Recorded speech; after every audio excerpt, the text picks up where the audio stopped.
An absolutely gorgeous Saturday in the Mountain State. West Virginia making their way into Milan Puskar Stadium, but not before they stop and wave to the West Virginia Children's Hospital just beyond the north end zone. We welcome you to the Big 12 on ESPN. The West Virginia Mountaineers looking for a win at home for the second consecutive week to start the season today, hosting the Albany Great Danes out of the CAA. It's a day that feels more like mid-October than early September, and we are glad to be with you from beautiful West Virginia. Alongside the former Kansas State Wildcat and Super Bowl champion Barrett Brooks, I'm Richard Cross. Last Saturday could have been one of the most memorable in West Virginia football history, but it turned into a disappointing Saturday because of the way the Mountaineers played. This is a football team that cannot wait to get back on the field tonight. Absolutely, get that bad taste out their mouth. It wasn't the effort, it wasn't the physical play, it was decision-making. Linebackers flowing too fast, defensive linemen switching stunts too fast. They've got to slow down and play their game. And West Virginia quarterback Garrett Green admitted that he could certainly play better than he did last week. He's got 21 career touchdown passes, 7 interceptions, can really do it with his arm, but not just with his arms. Absolutely. In order for this offense to work, he has to use both his legs and be that guy that can go out there and play physical and run through players as opposed to throwing the ball down the field. West Virginia has never lost to an FCS opponent, but today's opponent is no pushover. The Albany Great Danes come into this. A season ago, they played in the FCS semifinals. This is a good and proud football program. And they play sound football in the trenches. They run the ball consistently, and they can rush the passer. Albany won the toss. They deferred to the second half, and so it's the West Virginia offense that we will see first. You get a look there at Greg Gattuso. He is the head coach of Albany. Told us, I love this team. It's a team that looks a lot different than it did a year ago. They had 4 players off of last year's FCS semifinal team that transferred to the FBS level Power 4 programs. Opening kick, and we are underway. That is Traylon Ray from the goal line looking to return it, and not great field position. Knocked down inside the 10-yard line. It is a gold rush Saturday in Morgantown. All gold on the field, all gold in the stands as we get our first look at Garrett Green, the senior from Tallahassee, Florida. Really understands how to run this offense when he uses his legs and his arms. He has to run this game like it's going to be, he can go out there and really impose his will on that defense. Jaheim White is the running back in the backfield. He is electric with the ball in his hands. Play action, pass complete out to the near side. That's Traylon Ray on the reception for a first down. Just want to get everything opened up, throw the ball so they can start running the rock on them through the middle of that defense. There is a flag. We'll check that. Eligible field, offense, number 50, 5-yard penalty. That's the center, Brandon Yates, who I guess released down the field a little too early. That will wipe the 15-yard gain off the board. Rich, that comes with running RPOs. Offensive linemen are blocking the run, and if they pass it, they don't pass it soon enough, then you don't know as an offensive lineman you're going down the field and the ball is being thrown. West Virginia had only 1 penalty in their game last week against Penn State. They get a penalty here on the first play of the game. That's Cole Taylor, the tight end, moving in line at the end, and they give it to Jaheim White, a burst up the middle out near the 20-yard line. Denzel Patrick finally brought him down. That's the physical play they want. Now they're back on the line, wanting to make sure that they keep that defensive line out there and run the ball consistently up front. White stays in the game. They go to the air this time, and that is complete to Traylon Ray out across the 30-yard line. That's enough for a first down. Ron Holmes on the tackle after a gain of 13. This is where Garrett Green needs to mature as a passer during these 2-minute type of offenses.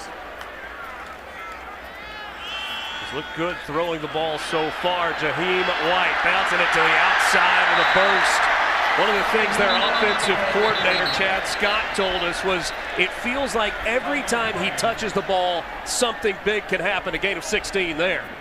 But another flag. If you watch the play, I can't wait to see it because you see the quarterback. Personal foul. Illegal block below the waist. Defense. Number 14. 15-yard penalty. Will be added to the end of the run. Automatic first down. That's Kevon Angry, the senior from Powder Springs, Georgia, called for the penalty. On the quarterback. The quarterback went out to block him, and he went and undercut his legs.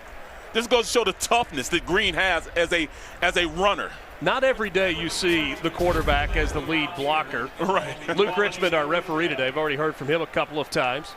West Virginia into UAlbany territory. Green wants to throw, and he dumps it off. That's Cole Taylor, his tight end. And Taylor is upended at the 33-yard line. Green showing great poise out there, executing the offense, getting it to his receivers, his big play receivers. Tight end's going to be integral in this offense with the short passes and also blocking on run plays.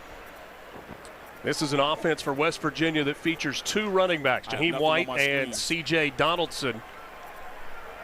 We've only seen Jaheim White so far in this game. He gets the ball in his hands, and he's stacked up after a short gain. Dante Lunan leading the way, the senior from Miami Gardens, Florida, and a transfer from Bryant. And also Lunan today normally wears number 10. Today he is wearing number 8. Tell you more about that as we go through the game and why he's wearing number 8. That's the Play Like AJ honor. In honor of the late AJ Simon. On the ground to the outside. Irv Wiggins on the tackle after Garrett Green gains enough yardage for a first down. This Duke's defense have to make sure they play sound, disciplined football. Stay on the outside. If you have outside containment, bring everything in to the rest of the players on the inside so you can corral the running back.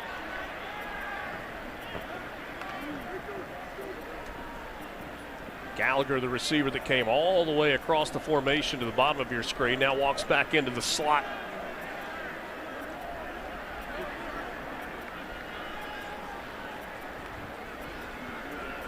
First and 10, West Virginia. That one incomplete, trying to get it to Rodney Gallagher Gallagher III.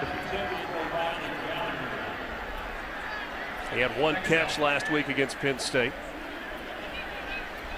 You know, up front, this Duke's defense want to rush the passer. They were great last year, led the FCS, and up at the top as far as sacks and influence the quarterback in negative plays.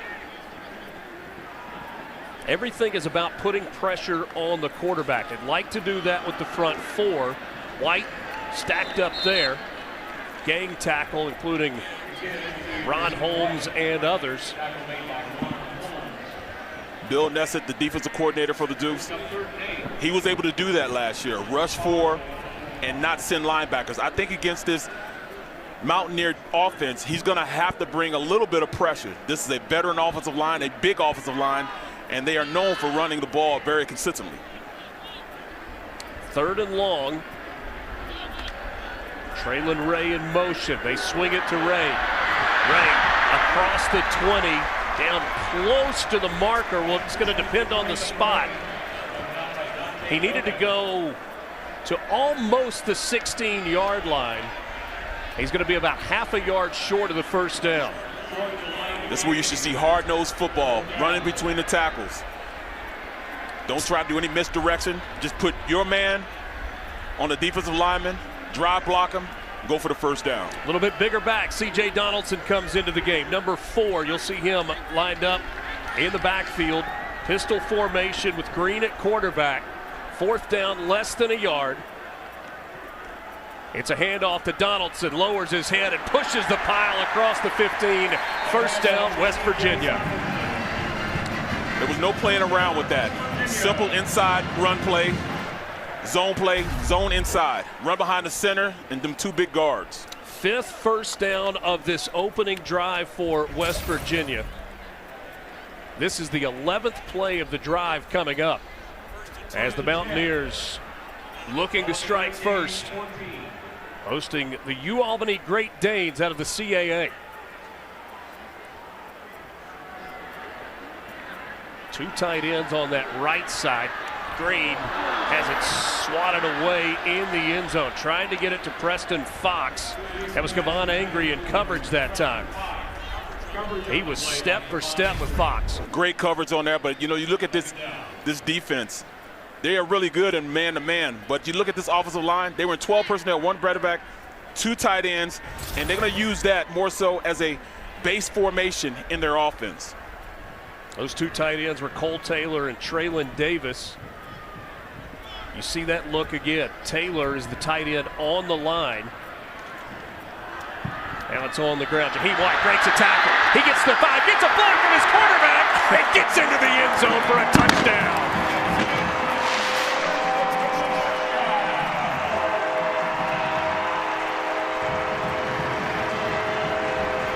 Rough and tough quarterback play. That's not a fullback blocking. That's Green, the quarterback, leading on the block. He knocked Denzel Patrick off of his mark, and Jaheim White, reason to dance in the end zone. 12 plays, 90 yards, a little over 5 minutes, and a touchdown for the Mountaineers on this Gold Rush Saturday in Morgantown.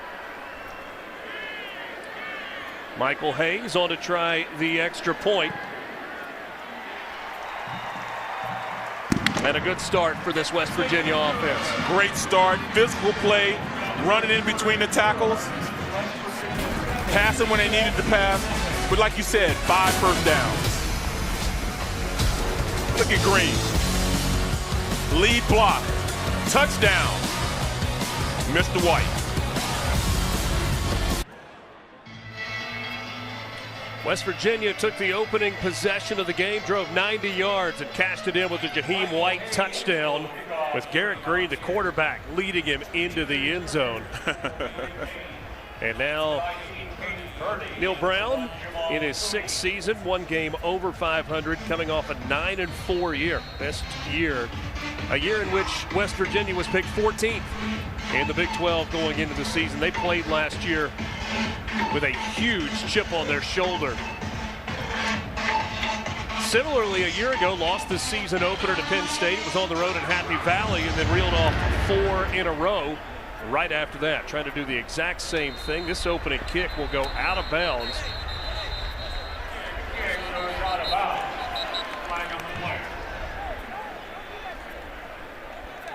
There's Michael Hayes, the kicker for West Virginia. Free kick out of bounds. Kicking team, number 22. Ball will be placed at the 35-yard line. First down, Albany. Rich, these are the little things that plague you as a coach. These are things that they can control. And now, it gives the offense a decided advantage against that defense. Now they're at the 35. Good field position for UAlbany in their opening possession as Miles Burkett comes out, the quarterback. Yes, sir. From Milwaukee, Wisconsin, transfer from the University of Wisconsin. On the ground, Griffin Waddell. And that's going to lose yardage. Josiah Trotter, the redshirt freshman, picking up where he left off last week. 10 tackles in his West Virginia debut. Yes, if you are wondering about that last name, it is a familiar one. His father, Jeremiah Trotter, 4-time Pro Bowler with the Eagles.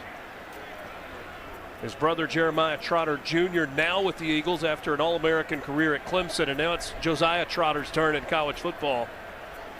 Missed all of last season with an ACL injury, but he has been good to start the year. Best player on the defensive side, says head coach Neil Brown, as that pass falls incomplete, intended for Seven McGee. Yeah, the Trotters, I'm very familiar with the Trotters. I played with the Axeman himself, Jeremiah Trotter, and if you look at Jeremiah Jr., he's setting his own play out there. Miles Burkett, the sophomore from Milwaukee, last week against Long Island in the opener, 165 yards, a touchdown, and no picks. Faisal Aiden comes in as the running back on 3rd down and 12 for UAlbany. Great Danes won 27-21 last week in the season opener against LIU. Burkett incomplete. Pass intended that time for Levi Wentz. Aiden Garnes in coverage. Made his West Virginia debut after transferring in from Duquesne a year ago. You know, Jared Ambrose, the offensive coordinator, wants to make sure he throws multiple sets at him. Back then, they ran no tight end formation, one running back, we call that 10 personnel, and tried to get the ball out with a quick pass. Owen Lawson will punt. It's a driving spiral. Preston Fox will receive it at the 11-yard line. Brings it out across the 20. 47-yard punt that time from Lawson, and that takes us to a timeout. 8:38 to go in the first quarter. West Virginia in front 7-0. 7-0, West Virginia in front over Albany at midway point of the first quarter. Neil Brown last week said, disappointing to say the least. We need to play. Can't wait to get back on the field. Need to play good football. Wish we could have played last Sunday. We are better than we played last week. See 4 drop passes, only 5.6 yards per completion or per attempt last week. Just not a great offensive day. Now, in fairness, they were playing against a really good defense in Penn State. Absolutely. But that's a game West Virginia would love to have a redo with. C.J. Donaldson in the backfield after Jaheim White was on the field for the opening drive. Garrett Green down the middle of the field into coverage. What a catch. Out at the 45-yard line, Rodney Gallagher III hauls it in for a gain of 21. There is a flag on the play.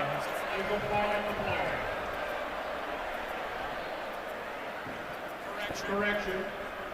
First down, West Virginia. Is that not actually a flag? No, I think it's one of the towels. You got a towel? Yeah, West Virginia, yeah, okay. a towel. But I mean, you can run play action. When you run the ball consistently, you can run play action, which opens up the middle of the field because the linebacker is going to bite on that run fake.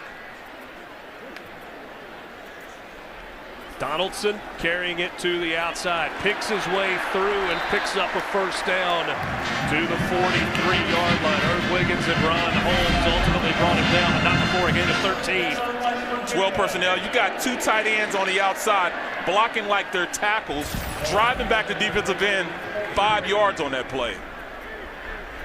That's been almost the every down package so far, Barrett, with the combination of Traylon Davis and Cole Taylor. This time it's Taylor who's lined up more in that H-back spot there at the bottom of your screen. Green back to the air, wide open. A lot of cushion out there for Justin Robinson to transfer from Mississippi State. They said they want a little bit more out of him. He's a big target. They need to take advantage of Justin Robinson. He picks up a first down there after a gain of 18. You got size and speed, and he has them both. Definitely a weapon when you get in his hands. This West Virginia offense humming early. Donaldson to the outside. Patient run there by the big man. Takes it down to the 15-yard line, close to another first down. This run game, they're running outside zone. Nothing like they're trying to fool them or anything. Handing the ball off, running outside. They're able to get the outside because they're not getting any penetration on the outside, which allows them almost a first down every time they want to run it. Just one tight end this time for West Virginia. They fake to Donaldson, and they go to Cole Taylor.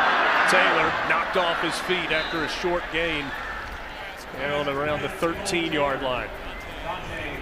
Right now they got this Duke defense out of sorts because at this point, the way they're running the ball, you have to be sure you look at the running back, and when you're focused on the running back, it opens up the pass. Now that tight end has been blocking, that defensive end is wide open on the play because he thinks he's going to come off and block him. West Virginia averaging better than 8 yards per play here in the first quarter. They fake it to Donaldson. Green looking toward the end zone. That is caught. That's a touchdown for West Virginia. There's a flag on the play on the far sideline. For right now, though, it's Justin Robinson hauling it in for a touchdown. Yeah, Rich. decline. Result of the play is a touchdown. So the touchdown will stand for WVU. 6 plays, 76 yards. It was basically a free play for Green. He saw the guy jump off sides. When he saw the defender jump off sides, he knew he had a free play on it. First touchdown catch for Robinson in a Mountaineers uniform. He had 4 in 2 seasons at Mississippi State. Michael Hayes on for the extra point.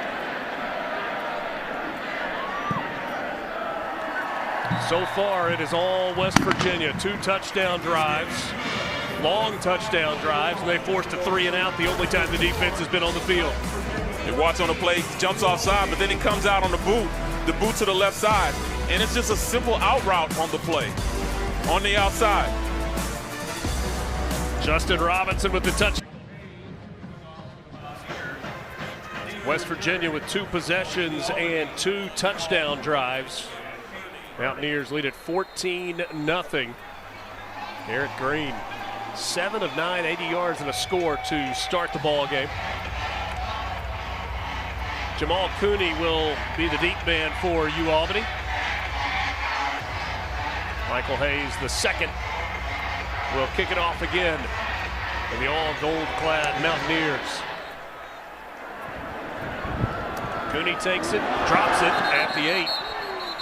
And signaled fair catch, so I'll be at the 25-yard line. Let's go back to the touchdown play, Barrett. What do you see here? Well, first of all, they jumped offside, so Green knew he had a free play. But then it was a great call by Chad Scott, the offensive coordinator, because they flooded him all 3 zones. Tight end underneath, and it's hard to cover a guy like Robinson because he has a 2-way go, and he just runs an out route because they run outside receiver over the top. And it's just, pitch and catch with a guy with that type of size and that type of speed. Real easy when you have weapons like that to complete passes like that.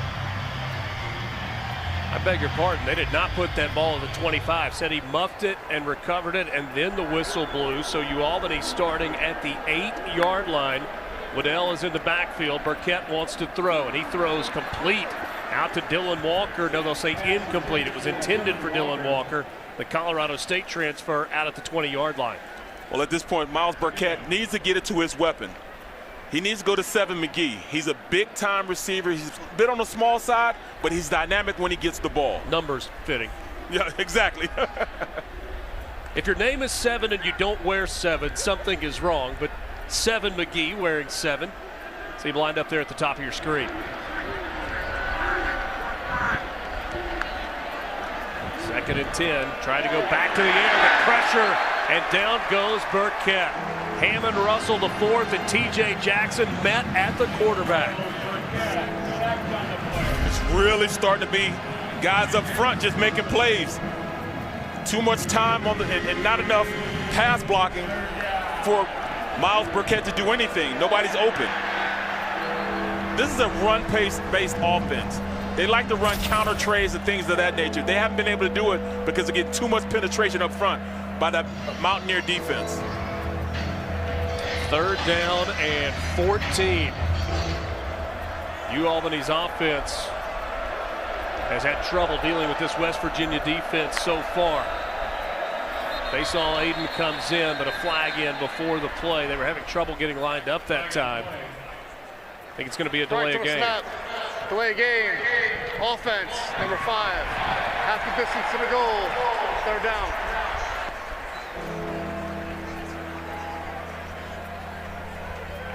UAlbany has run 5 plays for -6 yards on its first 2 offensive possessions.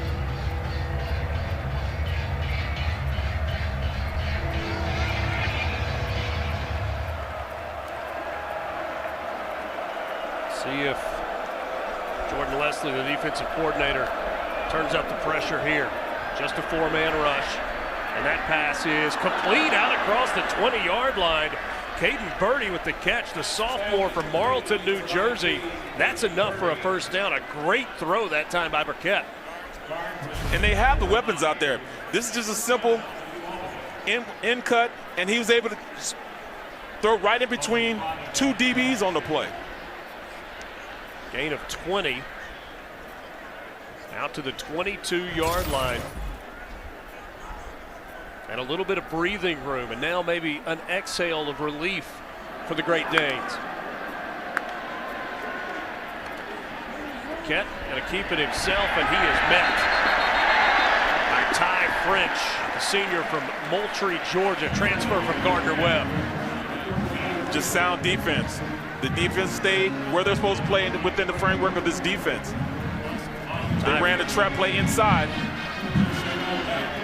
Ty French was an All-Big South first-teamer a year ago. School records with 61 tackles for loss and 34.5 sacks in his 4 seasons at Gardner-Webb. Waddell back into the game in the backfield. West Virginia's defense already with a sack and 3 tackles for loss. This is just the second drive for Albany. Burkett, little self-preservation slide shy of the 20 and brings up another 3rd down. When you watch their defensive line, the Mountaineers are running games. ET stunts, TE stunts, and what it is getting the offensive line on different levels. And they're not able to pass these games off, which is getting right in the quarterback's face, so he can't make a decision whether he wants to put the ball down the field because they're not open when he does get a chance to throw it.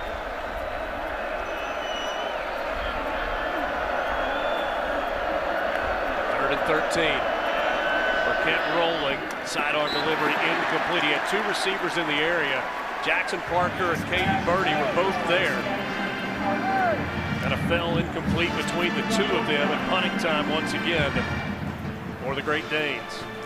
That's what they're going to have to do. They're going to have to move the pocket. They cannot let Miles Burkett stay in the middle of that pocket. They're going to have to move it, run some boot protection, try to get him out of the pocket, away from that pass rush.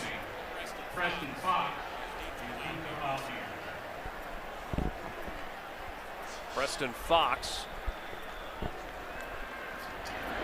back to receive this punt. This time a wobbly kick that takes a Albany bounce, rolls inside the 35. Will be down closer to the 30-yard line. And that's where West Virginia will begin its 3rd offensive possession, a 50-yard punt with no return. Neil Brown in his 6th season as the head coach, only 44 years old.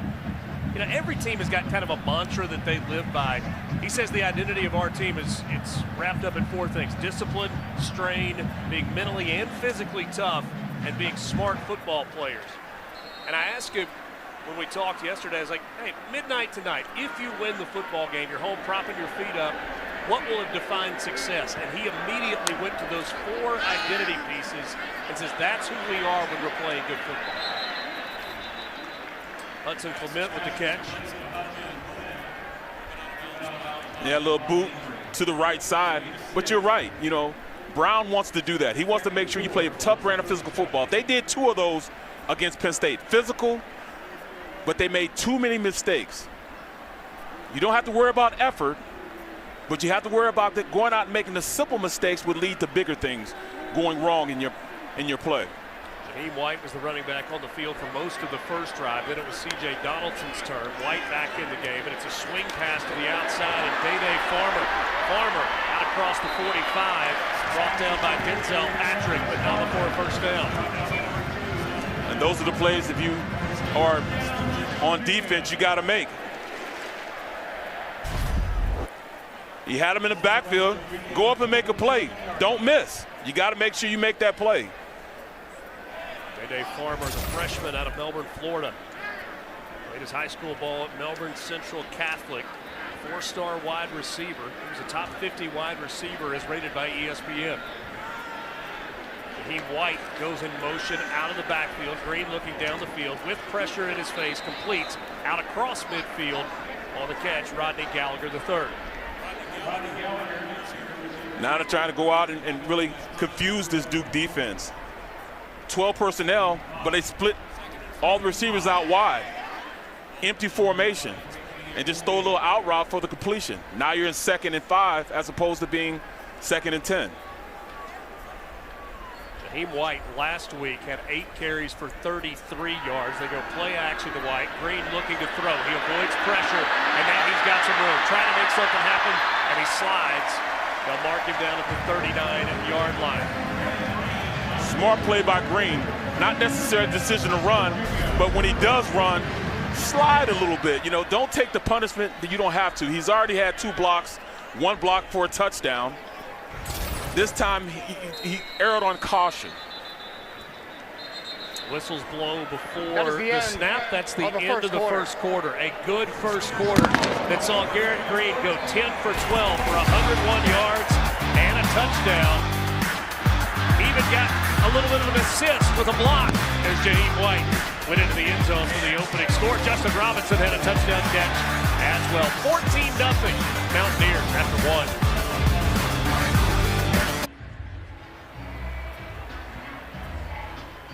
One of the most beloved traditions at the University of West Virginia, the Mountaineer. Actually got a chance to meet him yesterday. Braden Atkins, this year's Mountaineer. The spring game was his first opportunity to stand and hold that Kentucky long rifle.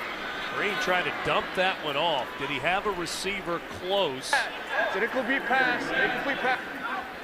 Ruled an incomplete pass. It was almost like he was trying to set up a screen there, and it just wasn't there. Yeah, he was trying to set up a screen, but I didn't see who he was screening it to. He threw it at the feet of an offensive lineman. There was a lineman that was closest to no where that ball hit. There's no foul for intentional grounding. There was a receiver in the area. It's 2nd down.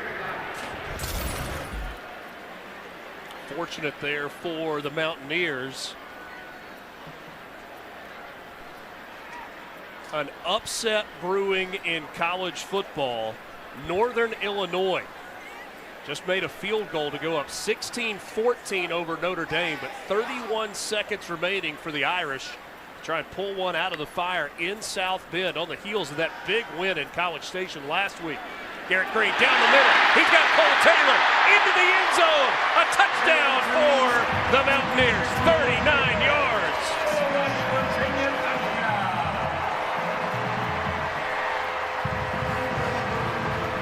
Cole Taylor, who is on the Mackey watch list, is the best tight end in America. Second team All Big 12 a year ago with his first touchdown catch of the season. Great size, speed.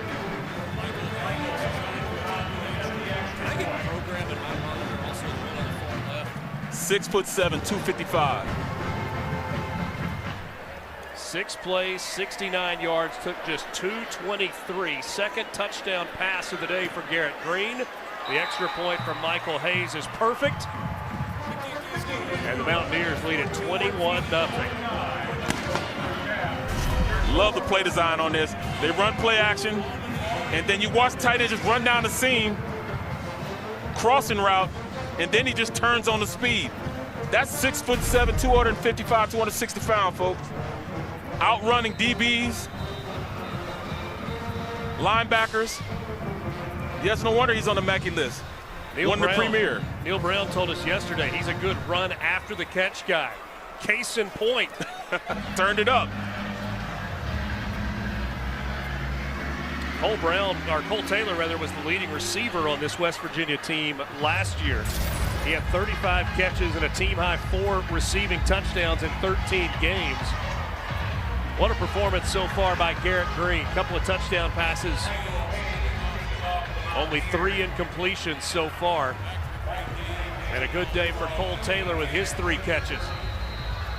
Tight end is always a quarterback's best friend. Ask Patrick Mahomes. Jamal Cooney stands at the goal line.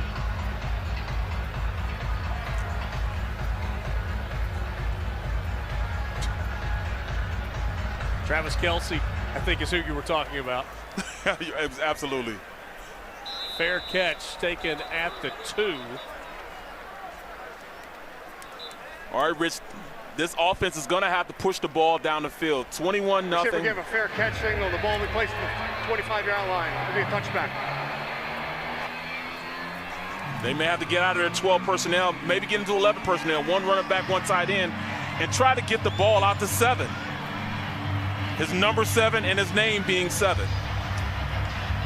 Greg Gattuso, the head coach at Albany, said, offensively, we want to be as multiple as possible, but he said we don't want to be one-dimensional. We've got to run effectively and then throw the ball down the field.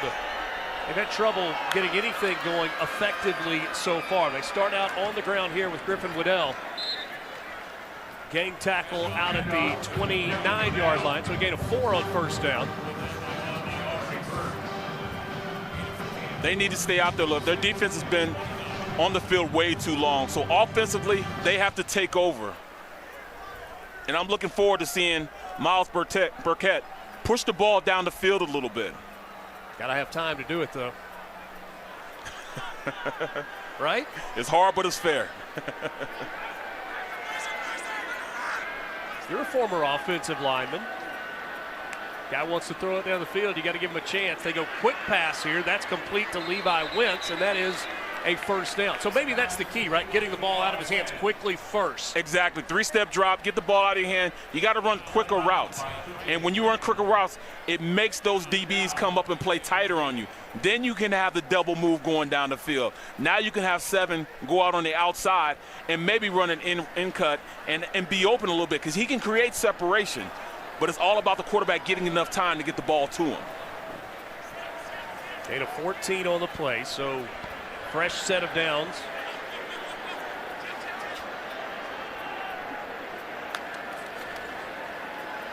Burkett, this time he has time. Good coverage down the field. Burkett going to keep it himself. He'll go out of bounds at the 40 after a gain of a couple. Josiah Trotter running at him like a heat-seeking missile. And it's funny, you know, I watched this kid from Pop Warner football in Voorhees, New Jersey, to prep, St. Joe's prep, and now a Mountaineer in college. I watched his brother the same way, linebacker position, taught by his pops, all-pro, Jeremiah Trotter. Saw the green dot on the back of Josiah Trotter's helmet. He's the guy in the middle of that defense who is got the helmet communication system. Quick play action and a quick completion out to Marquise Dietz. Dietz a yard short. Get a look there at Josiah Trotter. With a 3-4 look, he's kind of one of 2 middle linebackers. He's the freshman this year, second year in the program. Dad, Jeremiah Trotter Sr., great career in the NFL. Jeremiah Trotter Jr., who we told you was an All-American at Clemson, now with the Eagles as a linebacker. He was in Sao Paulo last night. 3rd and short here for Albany, looking to keep the drive alive. On the ground, and Reed Carrico with the tackle. Carrico, the transfer from Ohio State. I don't understand why they ran the ball on this play. I would have kept going with the short passes, because this defensive line is getting up the field too fast. Penetration kills all run plays, and watch. The linebacker gets up the field. That penetration stopped this play drive. Why not go out there and keep doing what you're doing? Quick passes. The biggest upset of this young college football season just happened in South Bend, Indiana. Northern Illinois, 16-14 over number 5 Notre Dame. Unbelievable. Lawson punts this one out of bounds, and we'll see exactly where they mark it when we come back. West Virginia in control here in Morgantown, leading 21-0 over Albany after a 20-yard punt. Garrett Green has started this game 11 of 14 for 140 yards and 2 touchdowns. More so than that, 2 blocks. But here he throws across his body and completes a touchdown. Then a perfect pass in the seam to his tight end, quarterback's best friend. Talking about a game in which he knew last week it was going to be hard. It was against Penn State. But this is a get-right game, and they're using it in that manner. Everybody that we talked to from West Virginia said could not wait to get back on the field after the disappointment of last week. Garrett Green hasn't come out of his hands. Now just trying to make something out of nothing. Gets a yard on the play. Denzel Patrick credited with the tackle.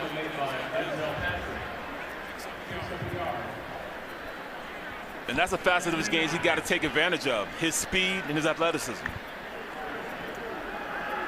Play action, plenty of time. Now pressure. Green will dump it off. Complete to Preston Fox there. You know, he reminds me a lot of Baker Mayfield. His demeanor, his confidence, kind of like a Baker Mayfield type of player. That's a big comp. Oh, yes. I mean, talking about moxie. He was one of the leading rushers as far as quarterbacks in the Big 12 Conference. 86 rushing yards in this first half so far for West Virginia. Just 85 on the ground in last week's game against Penn State. It was the first time in 18 games that they had not gone for over 140 on the ground. A little late getting there. Preston Fox fell down, couldn't haul it in. Angry in coverage on the play. This is the first punt of the game for West Virginia. And, you know, we got to talk about Kayvon Angry. He's been a guy he's competing. He's trying to go out there and impose his will on whoever he lines up against. And he's one of those players that you can see going to a Power 5 school and then coming here and just showing, hey, I can play anywhere in college football. Oliver Straw to punt. He's on the Ray Guy Award watch list. Jakari Carter back to receive the punt. Fair catch called for and made at the 13-yard line. Timeout on the field. We'll take one as well. West Virginia. How about the defense so far from West Virginia?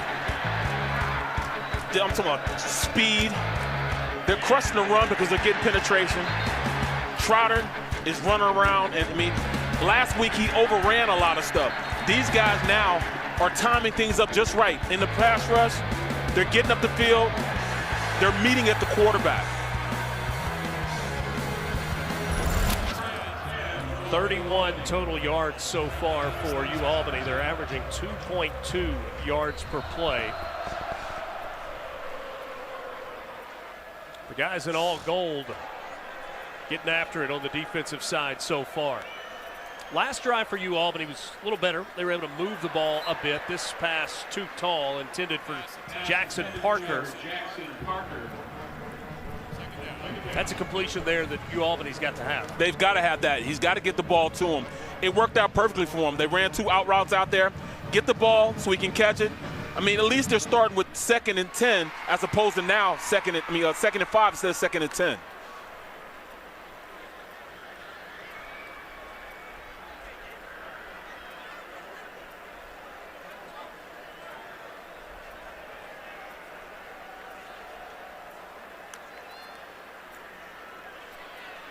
Seven McGee was the motion man. They faked it to him. Burkett kept it himself. He'll gain a couple out to the 15 before being dropped by Tyron Bradley Jr.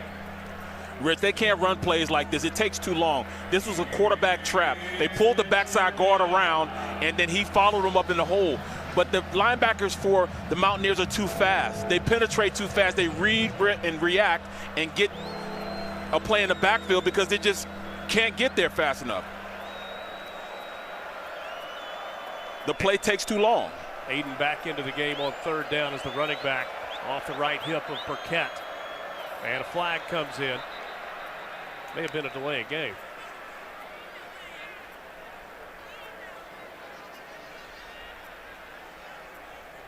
Delay game. Defense. Number 4. 5-yard penalty. 3rd down. So instead of 3rd and 8, going to be 3rd and 13. 3 penalties now on UAlbany. This may have been one of the cases where you can hear the defense saying, hut, hut, hut. And it, you know, that's what they call now when you do things like that on defense. I beg your pardon. I said delay of game on the offense. That was a delay of game on the defense. So instead of 3rd and 13, it's 3rd and 4. For this Great Danes offense. Burkett, quick pass. That's complete. And that's a 1st down out at the 25-yard line. Big hit there at the end. And that's the play design that you want. You flood one side of the field and leak your back on the other side. But now the play 7 getting a little rowdy on the outside. A little rowdy. 7 McGee. So first down for U Albany from the 25-yard line.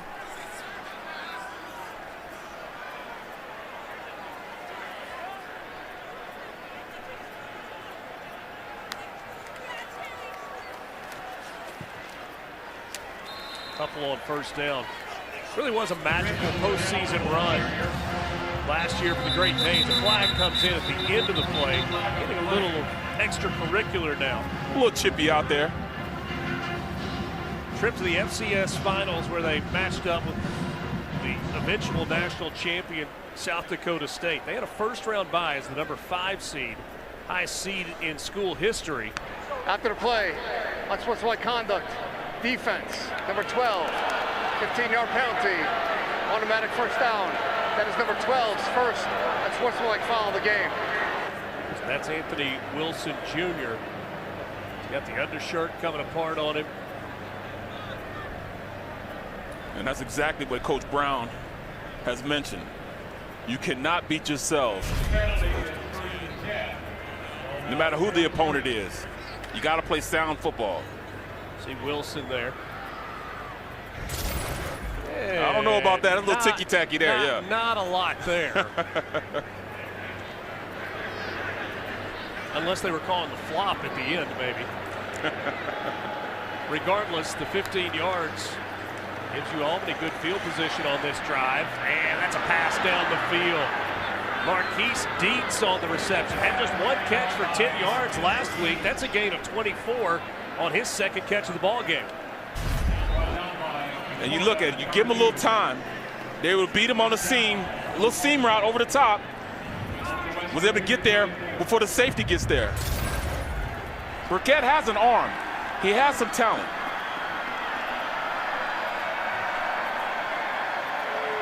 Burkett 5 of 10 for 65 yards so far. This West Virginia crowd coming to life. As U Albany's got it on the plus side of the field. Faisal Aiden did not get back to the line of scrimmage. Swarmed by the gold jerseys that time. You know, they're up front, the Mountaineers are running twist stunts, and it's interrupting the blocking schemes of the offensive line. Oh, that was just good old-fashioned plug by the linebacker. Timeout for an injury. Injury timeout on the field. West Virginia has got a player down. We'll check on him when we come back. Second down and 11 for U Albany after this break with West Virginia in front, 21-0. Edward Vesterinen was the Mountaineer that was down after the play. I'll tell you what, he bench pressed the starting right guard, bench pressed him and threw him into the running back to get penetration to stop the run play. I don't know how he got hurt, but kind of limping after the play, was trying to stretch it out, was able to come off the field on his own. Burkett was going to keep it on a quarterback draw. There was absolutely nowhere to go. TJ Jackson with the tackle. Another tackle for loss for this West Virginia defense. And there it is. That's what I'm saying. The twist stunt is stopping them on the run play. Get penetration right there, and then loops around. And they can't stop that penetration by this defensive line. They ran a twist stunt. You're supposed to do that on passing plays. They're stopping them on run plays with this twist stunt. 6 TFLs in the game for the Mountaineers. 3rd and 16.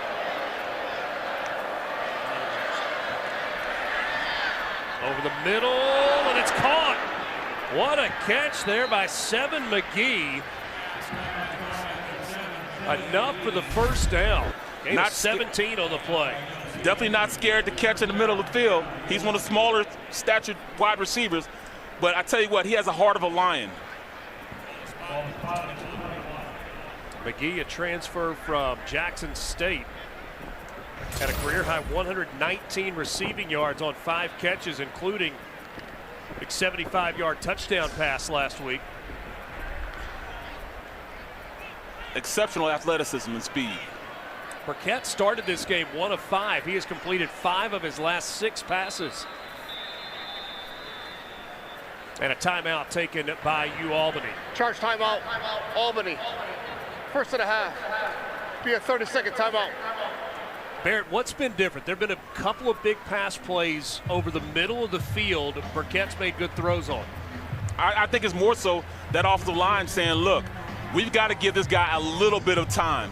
He's making faster reads in how this defense, and he's breaking them down just enough to get the ball out. Yes, they're still getting up and getting pass rush on him, but he's sticking in the pocket and delivering a catchable ball, as opposed to earlier on, he was overthrowing guys or throwing it in the dirt. He is now comfortable in the pocket enough that even though people are falling around him, he's delivering a catchable ball to his receivers in the middle of the field. Richard Cross, Barrett Brooks with you from Morgantown, West Virginia, Milan Puskar Stadium. West Virginia in front 21-0. First down, deepest that Albany has gotten in West Virginia territory. Burkett trying to make something happen.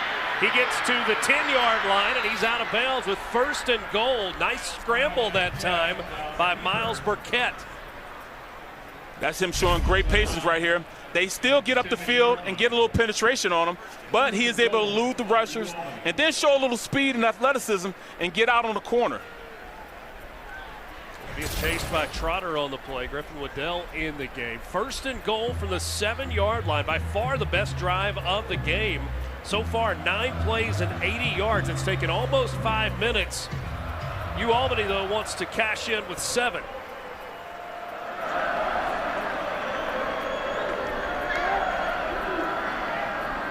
On the ground, up the middle, into the end zone. Touchdown, Great Danes. Griffin Waddell with his 2nd rushing touchdown of the season.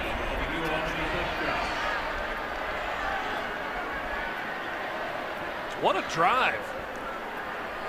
And I love the way they capped it off. It's just inside zone.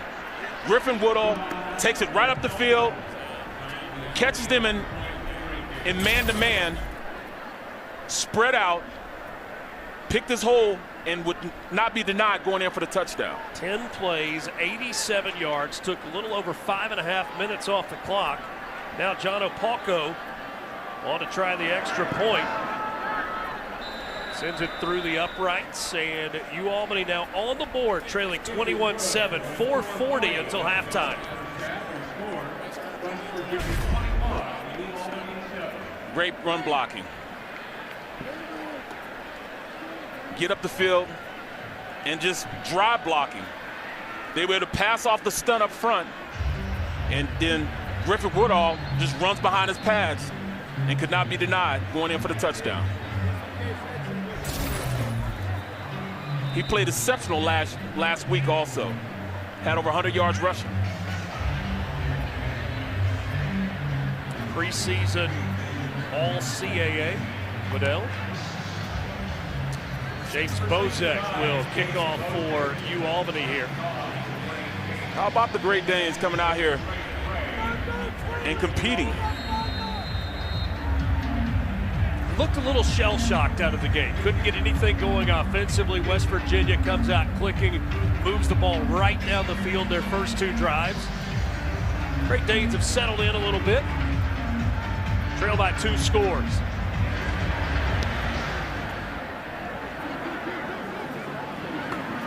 Braylon Ray will return this one. Out across the 25, and that's where the offense will go to work. 28 yards on the return. Defensively, they really need to bow up a little bit and force another punt. If they still want to stay in this game, they must force another punt. With 4 minutes, 35 seconds left in the first half, this will give them a little inspiration going into halftime.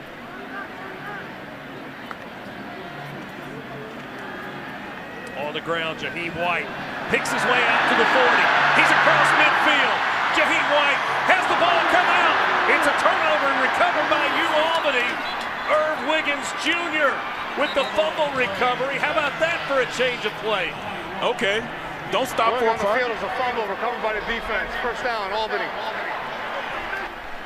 Don't make them punt. Just go ahead and cause a turnover. It was a gain of 37 on the ground for Jaheim White. Tackled the football instead of the player. Thomas Joe Kamara was the one that ripped it out, got that uppercut, knocked it loose.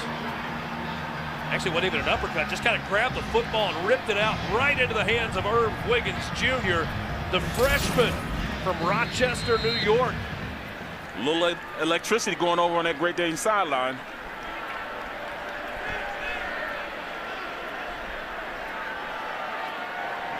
West Virginia shows pressure there in the middle of your screen. First turnover of the game by either squad. Burkett, pressure coming, trying to get away from it. Dumps it down the field, incomplete, just threw that one away. Good decision. But he really needed to see, he saw the blitz coming. When you see the blitz coming, you got to make a quicker decision. You got to have a route in which you can have them come back to it. A blitz pickup type of route. Jordan Leslie, the defensive coordinator for this West Virginia team, said our philosophy is to stop the run and then don't get beat deep. He saw plenty of effort last week, but didn't see the execution that he wanted. Burkett with time, throws it down the field, and it's caught. That's 7 McGee, and that's into West Virginia territory. There's just Miles Burkett not necessarily having a boot protection, but he's reading the defensive line and how they're rushing. And he's moving out so we can get a better launch point and read the field so we can throw an accurate pass to the open receiver. And Barrett probably could have run for a first down there, but was looking to make the throw, and he made a good one. See, the only thing when you do go man-to-man, there's nobody accounting for the quarterback. So that's why they're running a lot of man-to-man on the defensive side of the ball for West Virginia. Timeout on the field for an injury. 7 McGee is the player that's down. He's been big for you, Albany. I hate to see that. You see that, and what you hope is that it's a cramp. But yes. His reaction makes you wonder if that's the case or not. You see Greg Gattuso in his 11th season. Last year, he was the AFCA, it's the Coaches Association, FCS Coach of the Year. Also named the CAA Coach of the Year last season.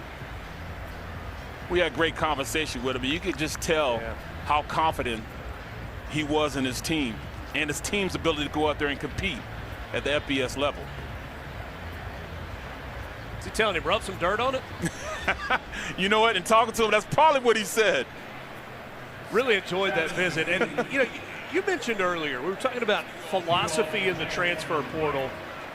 Different FCS programs have different ways of looking at things. He said, I know you'd love to have those 4 guys that are at Miami, Arkansas, Michigan, Wisconsin now back. And he said, well, yeah, we would.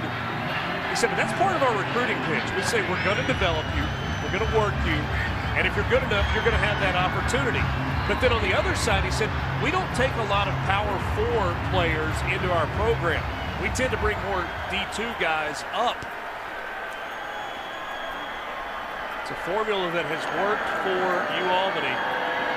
Burkett pressured, throws, and that ball is caught. Marquise Dietz with another catch. 3rd catch of the game for Dietz, and another first down for the Greyhounds. Excuse me, the Great Danes.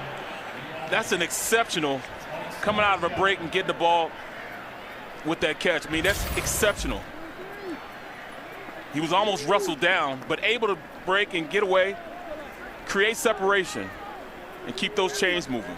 14-yard gain on the play. Ball's at the 27.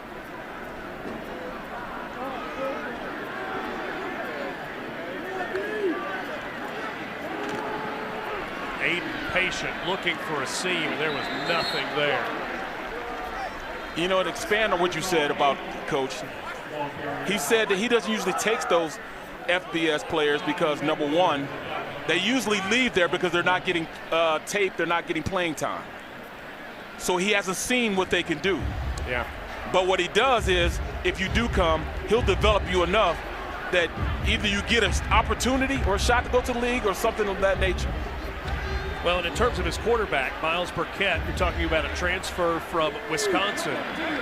And he said, look, we saw his high school tape, and we saw what we needed to see. It's not the type player that we normally could get. Said he was a star in the Milwaukee area in high school and really likes what Burkett has brought to their program. Their backup quarterback, Trey Lindsey. Offense, number 60, 5-yard penalty, second down. An older guy as well. He is a transfer from Auburn. That's Sean Duggery, the center. Hard to hide if you move early and you're at that position. Right. It all starts with him.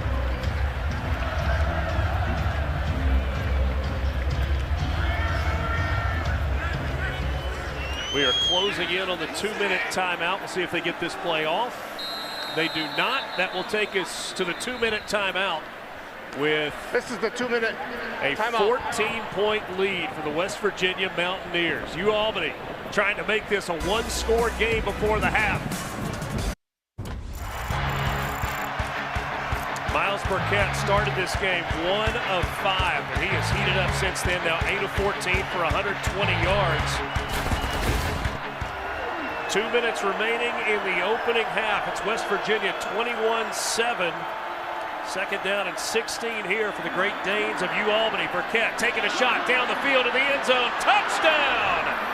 Great Danes, a 33-yard touchdown pass. And that makes it a one-score game.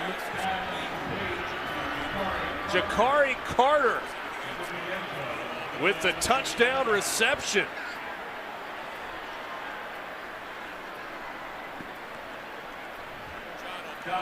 We've got a game, Rich. We've got a game. This big crowd at Milan Pushkar Stadium, perhaps a little uneasy all of a sudden. Back-to-back scoring drives. That one 6 plays, 64 yards, 2.5 minutes. The extra point is good, and it's now 21-14 with 1:54 until the half. A little solid protection. Lead the tight end in and the running back in and just run a go route. It's man-to-man. Watch my guy outrun your guy and able to have a huge throw. Leads him right into the pass, into the end zone. He got one-on-one on the outside. That was Garnett Hollis Jr. in coverage. Spent 4 years at Northwestern before transferring in. How about that? After a 1 of 5 start, 8 of 10 for 133 yards for Miles Burkett, and he has brought his team back in this game. The game is slowed down to him. Not just him, but also that offensive line. They're being more patient in their pass blocking, passing things off a little bit. And in order to blitz, you got to go man-to-man on the outside because you're trying to bring more than they can block. Well, they're starting to have solid protection, which is mean they're keeping in more blockers that can help block.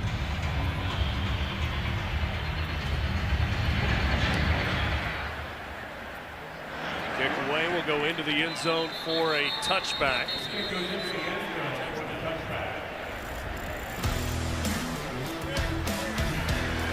Moving the pocket. He's able to get out there and get away from that pass rush and deliver a capital ball. He's reading, letting these guys go out and make plays on the outside, getting it to his athletes. Reads it, turns around, leads his receiver into the end zone, created separation, and now this is a game, 21-14. Burkett threw for 165 and a touchdown last week in the season opening win against LIU. He's thrown for 153 tonight. C.J. Donaldson into the game. He gets the carry on first down. And remember, that possession for UAlbany started after the forced turnover. It was a huge run by Jaheim White and then had it ripped away at the end of the run. Back on the ground at Donaldson. He gets it to the outside across the 40 to the 42-yard line. All right, Coach Brown said, I'm getting back to basics. I'm running the ball. We're going to run the clock out, go in and regroup, and then come back out and establish this run again, that physical brand of football they're used to. And remember, UAlbany won the toss and deferred to the second half, so they will get the ball to start the second half. Short gain on first down. At least for now, West Virginia content to let the clock run. They've got all 3 timeouts remaining. Well, I'll tell you, Richard, if you look at it, if you give that defense a little bit of time to rest, they can rush the passer. Eric Green takes off across midfield. He's got enough for the first down, so that will stop the clock for now with 57 seconds remaining. First down, West Virginia. Dante Lunan with the tackle after a gain of 9 on the carry for Garrett Green. Back at it, to the air. That's complete to Clement. He's wrestled down at the 41-yard line. Mr. Angry. There's a timeout by West Virginia. Kayvon Angry is the guy that's bringing straight attitude today. Charge timeout, West Virginia. First of the half. Please reset the game clock to 47 seconds. 0-4-7. Thank you. It'll be a 30-second timeout. So they get 2 seconds back on the clock there. 47 seconds until the break. Garrett Green has thrown for 150 yards and 2 touchdowns in the first half. West Virginia has run for 151 yards. He White with 83 yards, 45 for Donaldson. You know, I'm looking at this. Garrett Green may want to do a little play action and go over the top and go ahead and score a little touchdown just from play action. Trying to catch that defense in a run-stopping mentality. Just go over the top.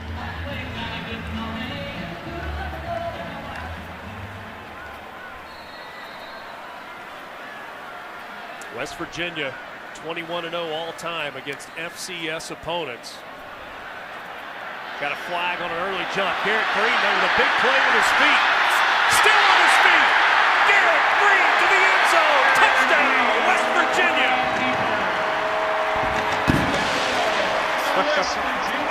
What was that you were saying about play action? Okay, I mean, I'll just take it myself. That's what Garrett Green said. I'll just take it myself.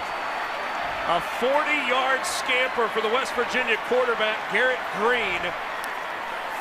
He had 772 rushing yards a season ago. That is a big part of his game. Defense. That penalty's declined. The result of the play is a touchdown. The offside was on number 9. Barrett, you see that flag come in, and 99% of the time that means a quarterback's taking a shot down the field. Absolutely. He took a shot.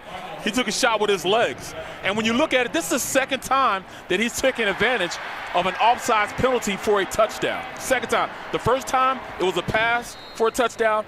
This time, a run. He got the little return shove there on Denzel Patrick as well. 6 plays, 75 yards, took just a minute 15. And that brings Milan Pushkar Stadium back to life. 5 carries for 63 yards and now a score for Garrett Green in this ball game.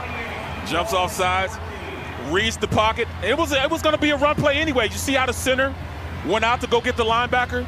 It was already a called draw play for Green. We said at the beginning, his legs have to be influential in this game in order for him to be very successful on the side of the ball. Just that alone makes this Great Dane defense worry about that more so than stopping the pass. Well, it's not just in this game. You look at him rushing last week. He had 10 carries for just 5 yards in the loss to Penn State. This game in a weird spot on the schedule. You have the massive rivalry game with over 62,000 here last week against Penn State. And next week, a game that they call the Backyard Brawl. They'll go about an hour north to Pittsburgh. Which won a game coming back. They got dominated for 3 quarters. Yeah, Cincinnati had a 17-3 lead today. Pittsburgh came all the way back and won 28-7 over the Bearcats. That was on the road today. Their catch called for, so Albany will get the ball at the 25-yard line with 39 seconds until the half. You know, I love watching that rivalry when I was playing for the Steelers, you know, because they practiced in the same facility as we did with the Steelers. They practiced there. And we used to go out there and watch them. Even when Larry Fitzgerald was there, I was there.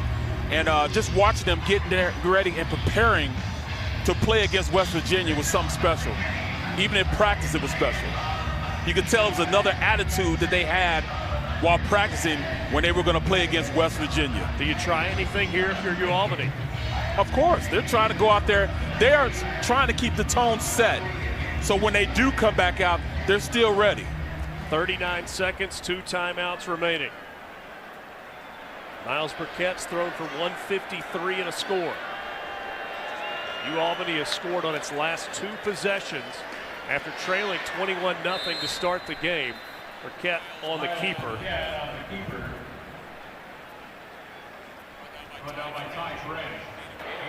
Charge timeout, West Virginia. Be a 30-second timeout. That's the second timeout from West Virginia. Second of the half. Try to create a turnover or something like that in this part of the field, maybe.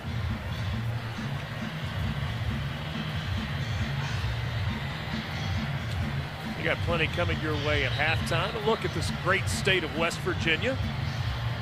We will check in on scores from around the Big 12 and have a first half recap for you. Big 12 weekend got started last night with a Big 12 ACC matchup. BYU, who won against Southern Illinois in their opener last Saturday night, but on the road to Dallas, got a win against SMU. Snap is low, Burkett flushed, and he'll throw down the field incomplete, trying to get that one to McGee. He's showing a little speed out there, a little athleticism. And this is just going to keep that defense aware that, yes, I can run. I can make some things happen with my feet.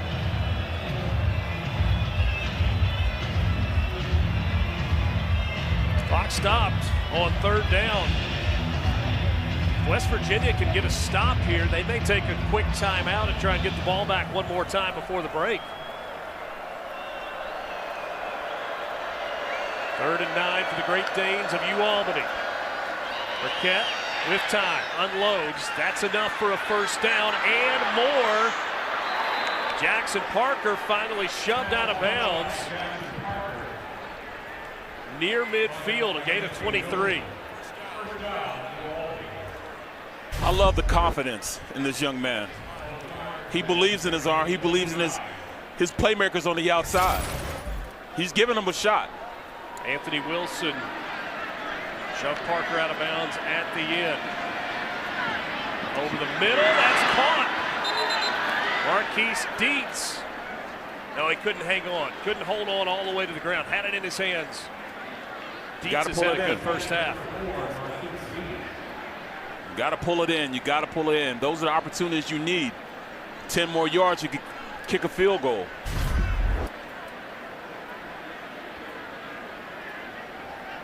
Trying to pull it in. Oh. And yanked it off his hip there. 13 seconds until the half.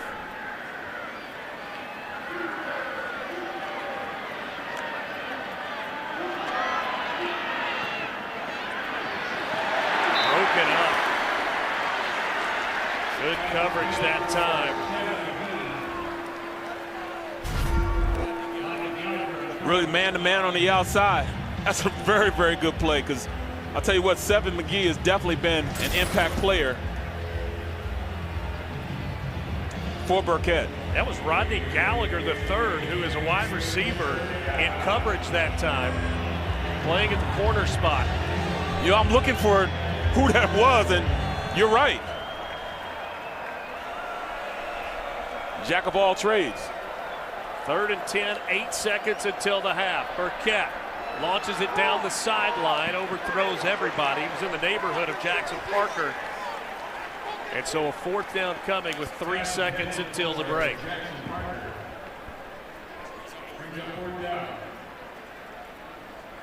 I like the Great Danes of being feisty.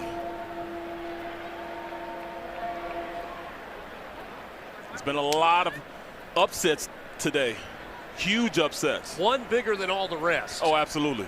Northern Illinois. Charge timeout, Albany. So Albany takes its final timeout of the half with 3 seconds remaining. Perhaps going to like an end of game type play here. I'll tell you the truth, Richard, I wouldn't be too cute with this. I'd go ahead and kneel it out and go in, lick my wounds, and come back out ready to fight again. Correction, that is Albany's second charge timeout. All right. Probably not going to matter with just 3 seconds remaining until the half. Right. And I just wouldn't put Miles Burkett in any trouble, in any harm's way. You don't want anything silly to happen to him, especially how he's playing right now. But if you're West Virginia, you've got to put a bunch of guys back, right? I mean, it's not like you're bringing the house in terms of pressure on this play. Well, their front four have been good enough by themselves against that offensive line, so I just wouldn't chance it. See big Fatorma Malba in the middle of that line. Burkett rolling, he throws it to the band. Yeah, it was just a rollout. That's how the half is going to come to an end. That is the end of the first half. West Virginia jumped out to a 21-0 lead in the ball game. Albany came back with back-to-back touchdown drives, the second of which was created off of a turnover. And then a big answer from West Virginia with the Garrett Green 40-yard touchdown run. Interested to hear what Neil Brown thinks about this first half. His team leads it by 2 scores, up 28-14. Certainly came out of the gate fast in this one. Neil Brown, the head coach of West Virginia, joins us from the sideline. Coach, you wanted to see a fast start. You got that. What did you make of this first half? Well, the offensively, we had two bad plays. One of them, the quarterback missed the outcut on 3rd and 4, and then obviously the fumble, which has been a reoccurring issue. We got to get that fixed. But offensively, we've been able to do what we need to do. We've got to continue to do that.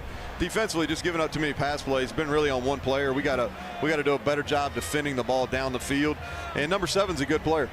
Coach, thanks for your time. Yep, thanks. Neil Brown, head coach of West Virginia, headed into the locker room.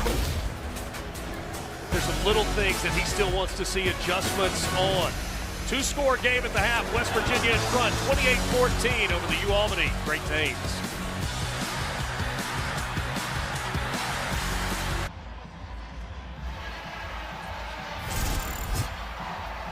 An entertaining first 30 minutes under the lights here in Morgantown, West Virginia. 28-14, the Mountaineers leading it over the Great Danes. It's a Big 12 CAA matchup, as we told you earlier. West Virginia 21-0 all time against teams from the FCS. And it looked like a rout was on early in this ballgame. West Virginia with a 21-0 lead. Great Danes, though, with a couple of scoring drives to make it a ball game. And Albany will have the ball to start this second half. They won the toss to begin the game and deferred.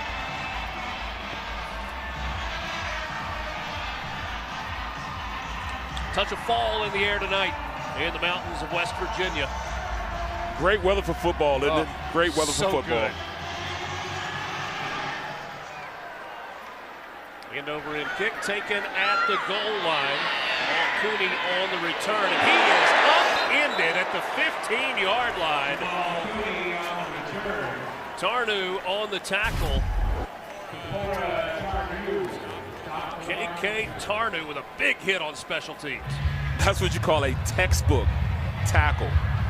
Wrapped up the legs, went through the returner. So Miles Burkett, who started the game 1 of 5, got hot. He had some incompletions there at the end of the half. 10 of 21, 176 yards and a touchdown. A week ago in the season opener, he threw for 165 and a touchdown on 12 of 26. Played in 2 games at Wisconsin in 2022. Did not play last year. Going to the air to start this second half, and that ball is caught. Seven McGee hauls it in on the plus side of the field at the 44-yard line. 41 yards on the pitch and catch to start this second half. That's just one-on-one on the outside, speed, and then he just goes up and catches it at the high point between 2 defenders. That's just 1-2 right there. You could have thrown a flag. They may have gotten there a little too early. But Seth McGee, I mean, he paid for it at the end. But I tell you what, that's a great play. Second time tonight that he's been helped off the field gingerly. You know what that looks like? Looks like a cramp. Rub it out. Bring him back in. He needs an IV. See, I never had those because I wasn't fast enough to have those, Rich. I played O-line, you know. We never get cramps. We're not fast enough to get cramps. When you're that fast, you're going to have those type of ailments.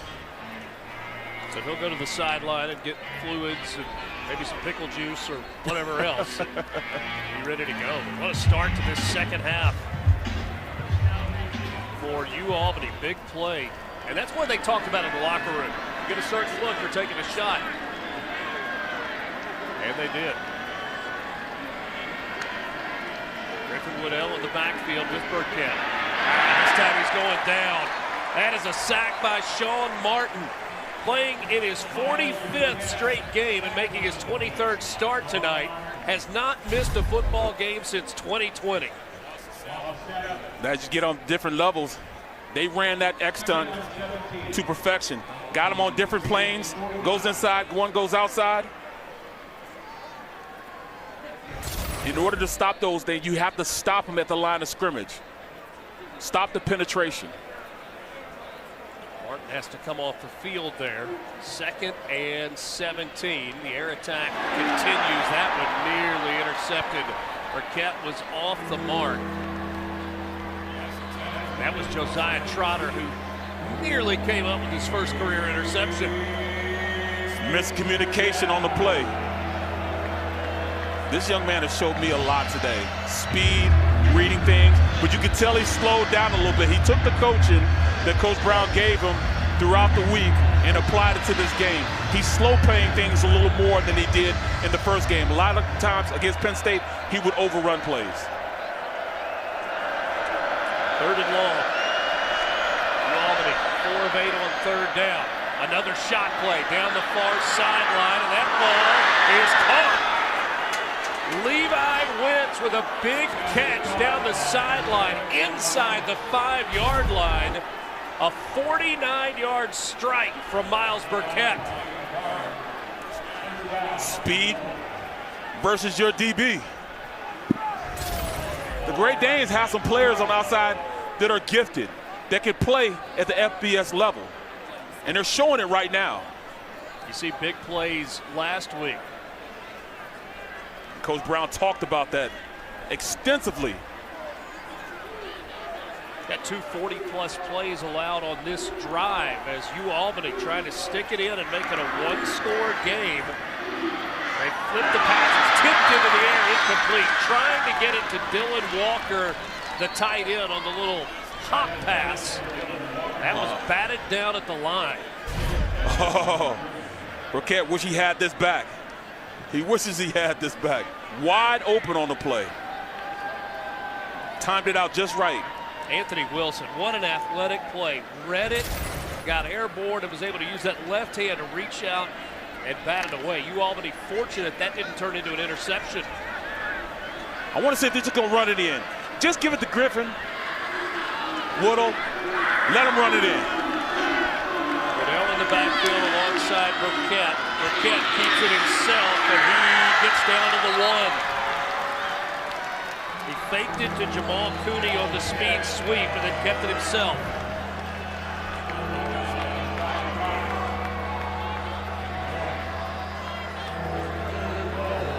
Where do you go right here? Jared Ambrose, offensive coordinator. Do you put 12 or 13 personnel there, 1 running back, 3 tight ends or 2 tight ends, and just muscle it in against this defense? Just set the tone. Don't be fancy. Run it in between the tackles. Burkett under center for the first time tonight. Everything else has been in the shotgun. There's a fullback in the game. The give is to Woodell. They fake it to him. Now Burkett flips it out of bounds and incomplete. They tried to get fancy instead of pounding it straight ahead. I mean, you have the perfect you had the perfect personnel package in there. You had 22 personnel, 2 running backs, meaning a running back and a fullback, and 2 tight ends. Don't get fancy. Run behind the fullback with 2 tight ends and let the best man win. You get fancy with it, they can recover a little bit. They have their best athletes on the field. You have not necessarily challenged athletes, but not as fast the athletes they have out there that can cover. It was Josiah Trotter that got the pressure. 4th and goal.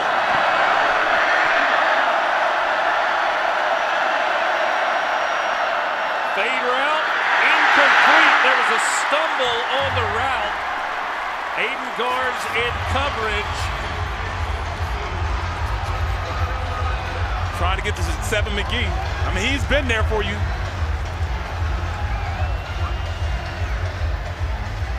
Big play potential. So on the 2nd down play, you had Burkett carry it. They tried this on 3rd down. Penetration. Stop the play. And then on 4th down, tried the fade route. McGee.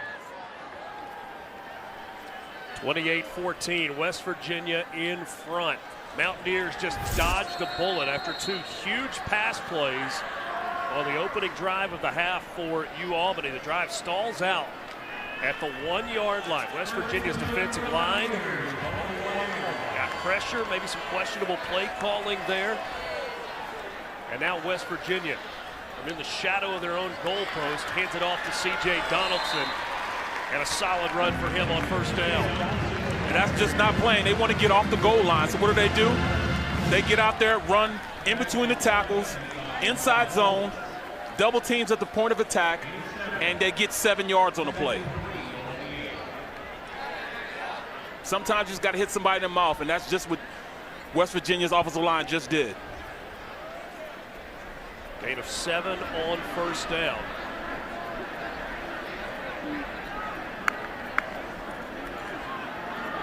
Back to Donaldson, running downhill across the 15. He's got a 1st down and more out across the 20-yard line. Ron Holmes on the tackle. Gain of 13 for C.J. Donaldson. He's such a big back, 6'2", 236, 240 pounds. Gets in behind those pads, picks a place to go, and just one-step cuts and gets up the field. You remember his coming out party in his debut for West Virginia. Had 125 yards against Pittsburgh in the backyard brawl back in 2022.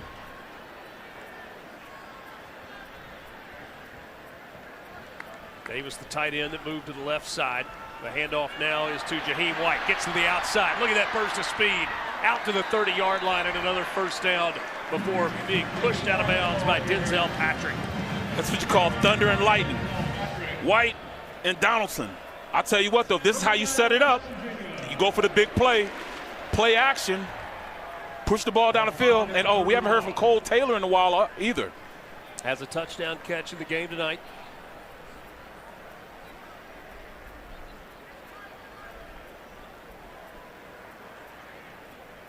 Taylor not in the game right now. It's Traylon Davis.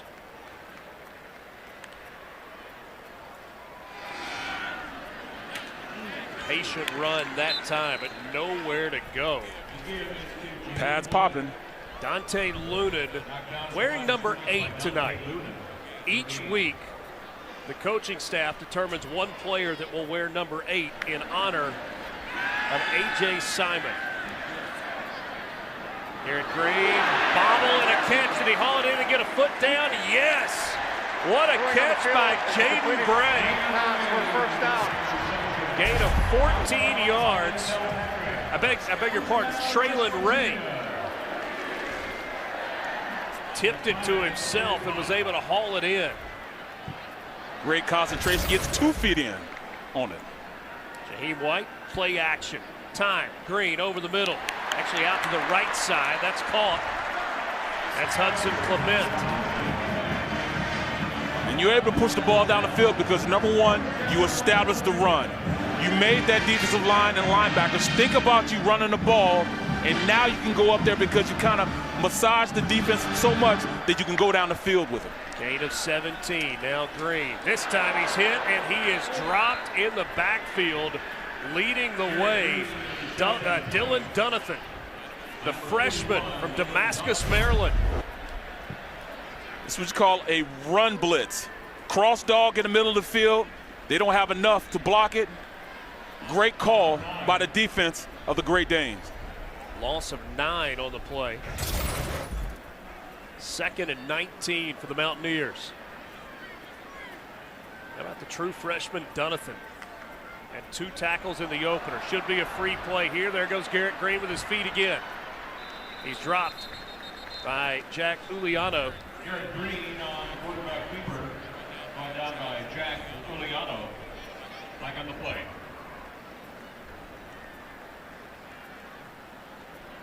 Offside. Defense. Number 6. 5-yard penalty. Good play. 2nd down. That was Adewaka that jumped early. Just to finish the story up on A.J. Simon, former Albany player. While prepping for the NFL draft last April, he passed away unexpectedly. In 2 years with Albany, recorded 17.5 tackles for loss, 12.5 sacks last year. 3rd most in a single season. One player wears the number 8 each game to honor his memory. It's based on work ethic and preparation. They say that A.J. was the gold standard in terms of preparation, and they want to continue to honor his memory. Absolutely. He had a legitimate shot of taking it to the next level, to the NFL, and passed away mysteriously. I mean, it's an honor to wear number 8, and I'm glad to see that that's going to be a tradition for this team. And tonight it's Dante Lunan. Normally wears number 10, the senior from Miami. 3rd down and 14. Garrett Green looking for a big play with his feet. Spins across the 30, down close to the marker. They're going to spot him a yard short at the 29 after a gain of 13. Deion Hawkins with the tackle. He has no fear. He lets those big guys get up on those linebackers and, hey, don't come up to me with a little bit of safety. If you're not a linebacker and above, I don't fear you. He's just running out there with no type of cause for his body at all. C.J. Donaldson, the heavier back into the game.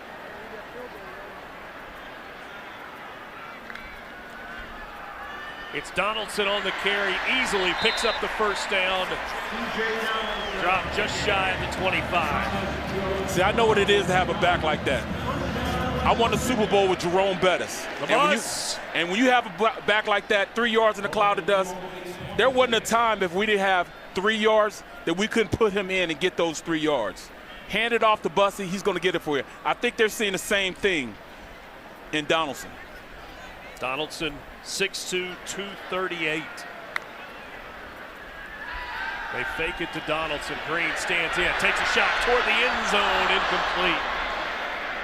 Intended for Preston Fox, overshot him by a couple of yards. They had a perfect defense on him for it too. They were in man-to-man. Speed kills, and he definitely created enough separation on the go route. Just got to put it on him.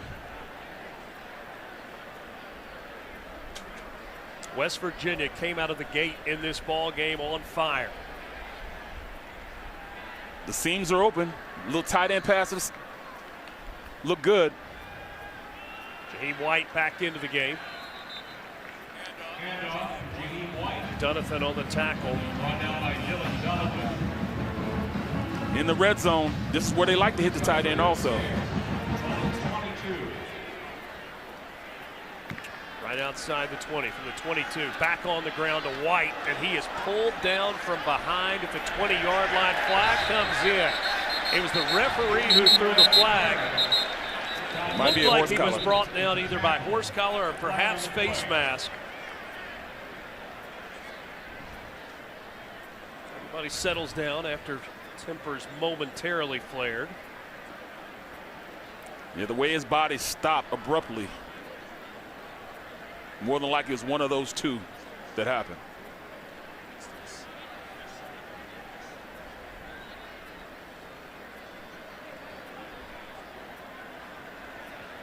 Waiting on the announcement from our referee tonight, Luke Richmond. Personal foul, horse collar tackle, defense, number 8. Half the distance to the goal from the end of the run, automatic, 1st down. Watch Lunan at the end of the play here. Yeah, he's trying to bring him down any way he can. He's being tackled right there. Definitely a horse collar situation, but it's tough when you got a guy draped on you like that to make a play. White in the game. Remember, this play began at the 1 yard, or this drive began at the 1 yard line for West Virginia. 14th play of the drive. It's a touchdown! Hudson Clement on the slant, hauls it in, a 10-yard touchdown pass for Garrett Green.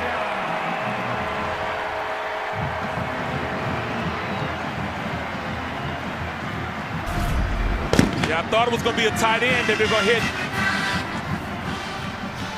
in the middle of the field on the hash marks, but instead it was the wide receiver. Great call by the offensive coordinator, Chad Scott. Seems to have been open this entire drive. How about a momentum swing? From 1st and goal for Albany, being stopped on 4th and goal from the 1 to a 14-play, 99-yard drive that took 6 minutes and 40 seconds and finishes with Garrett Green's 3rd touchdown pass of the night. Right on the seams. Nice play. Look at it. Seam route has been open all drive. Great play by Garrett Green. A 3-score lead for the Mountaineers, up 35-14 after Garrett Green's touchdown pass to Hudson Clement. 99 yards on 14 plays, took 6:42 to do it. They did it the old-fashioned way, by just running the ball, being physical, and just knowing your place on how you need to play here in West Virginia. Good night tonight for Garrett Green. 16 of 21, $192 and 3 touchdowns.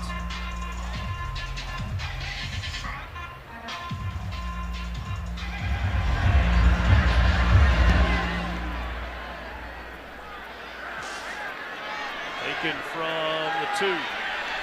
Jamal Cooney drops short of the 20. And remember how Albany's previous possession ended.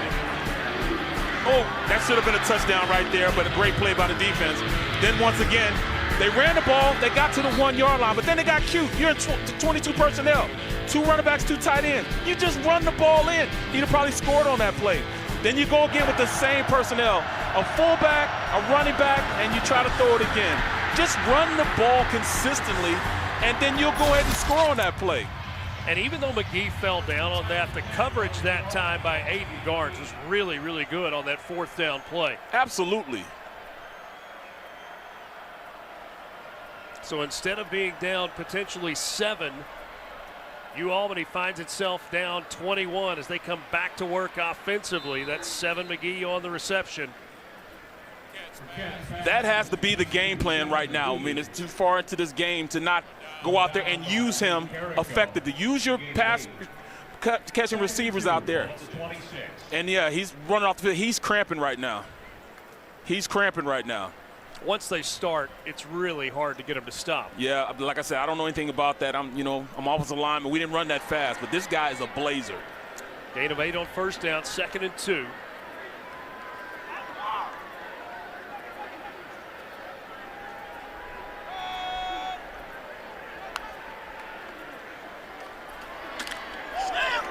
Big hit. Pads popping out there. Reed Carrico meeting Waddell in the hole. I love this linebacking core in West Virginia. Now, they were one of the secret teams that I thought were going to really challenge the Big 12 teams this year. Just a tough brand of physical football here in West Virginia. Linebackers are fast, they flow well, but they read things very, very well. No gain on the play. 3rd and 2 for the Great Danes. Waddell stays in at the running back. Tries to bounce it to the outside, and he goes nowhere. No gain on the play. 4th down coming up. For those last couple of plays, physical, the physical that Neil Brown and the defensive staff wanted in this game. That's exactly what it is here. Pads popping, guys out there just hitting. And, you know, this is what football's all about. Physical brand of gladiator sport. Each man trying to show I'm better than you are.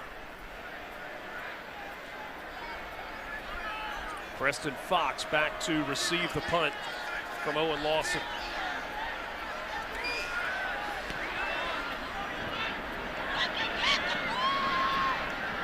Fox, 2 yards on the return.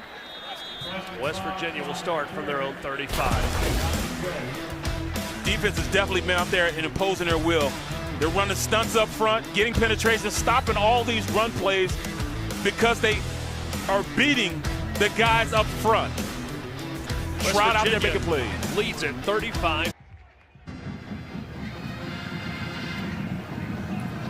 The pride of West Virginia there in the north end zone, down low. Great seats for them. Phenomenal pregame show. Phenomenal. They're extraordinary. I mean, the way they keep the entire state of Virginia.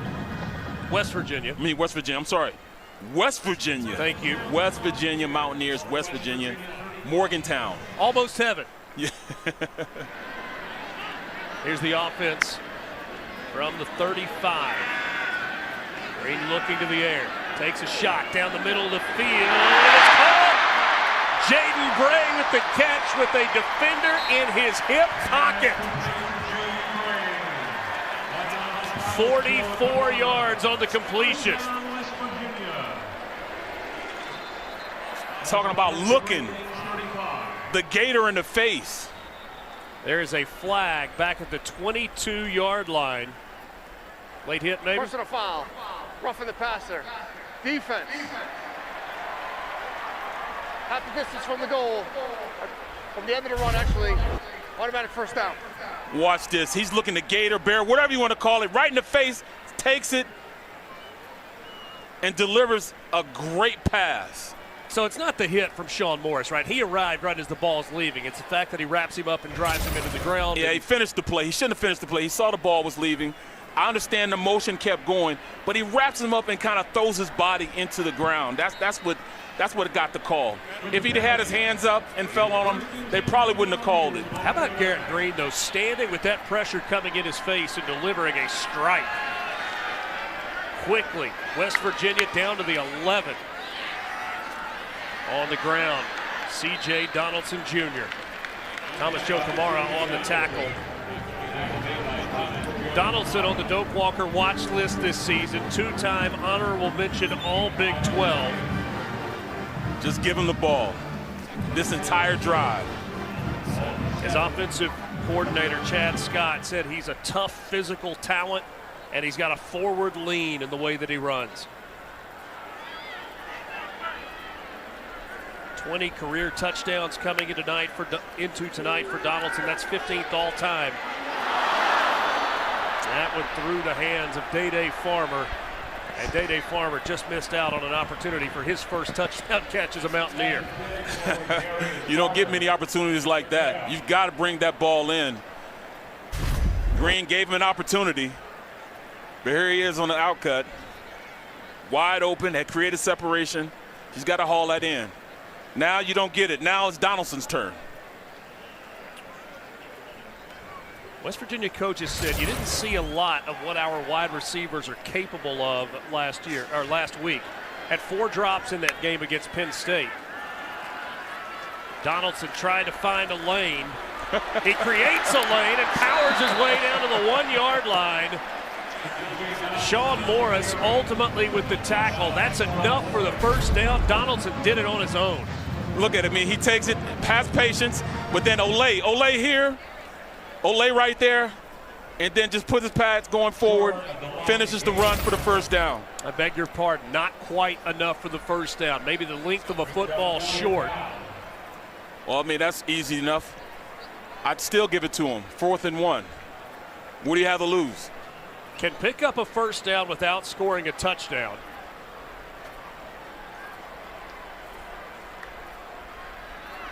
Donaldson into the end zone. 21st career touchdown for C.J. Donaldson.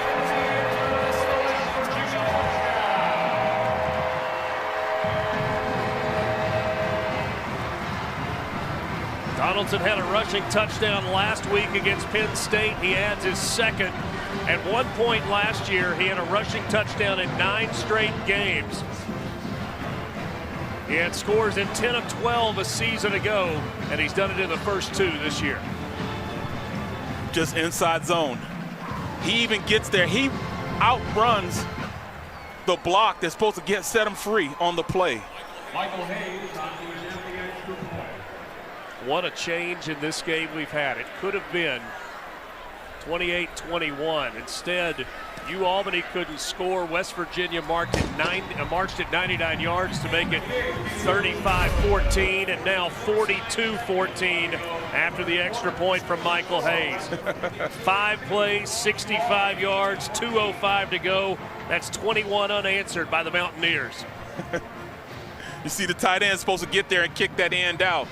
But Donaldson said, you know what, I don't need you to do that. I'm just going to run over him. I'm going to run over the guy you're supposed to block. I'll do the kicking out myself. Right. He's a load, though. He's a big fella, man. We're talking about 6'2", 238 pounds.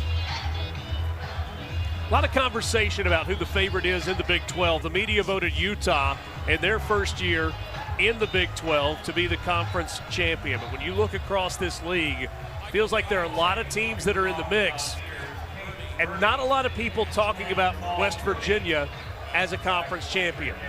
They absolutely should. One thing that Neil Brown said is we spoiled an opportunity last week. We did not play well in that football game. We had the big stage. We had a massive crowd, and we delivered a disappointing performance. And so now we've got to play ourselves back into earning another one of those opportunities. And they said it started tonight. It absolutely started tonight, and they still have an opportunity with the playoff system that they have, especially with them being in a conference that's a Power 4 conference. They're still in the mix. And with Green being their quarterback, it really, really helps their, where they're at. A little pushing and shoving on the Albany sideline.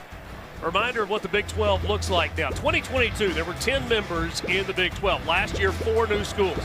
Houston, Cincinnati, BYU, and UCF joined the league. 2024, Texas out, Oklahoma out. They're now in the SEC. But 4 teams that were in the Pac-12 now in the Big 12 with Colorado, Arizona, Arizona State, and the Utah Utes. Very competitive. Got all that? Quiz coming later. 1st and 10. Burkett.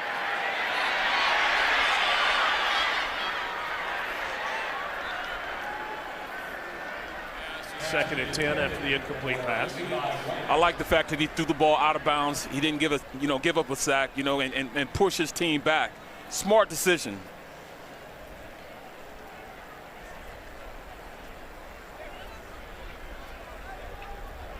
Now they've got to throw the ball. If they want to get back in this game, they've got to throw the ball. They have the weapons to do it, though. 34 seconds remaining in this third quarter. Third quarter that has been dominated by West Virginia after that long opening drive. The handoff is to Faisal Aiden, and Aiden is ridden out of bounds on the play by Dantes Fagan. Fagan, a transfer from Charlotte. He's a senior, 5th-year senior from Ardmore, Oklahoma.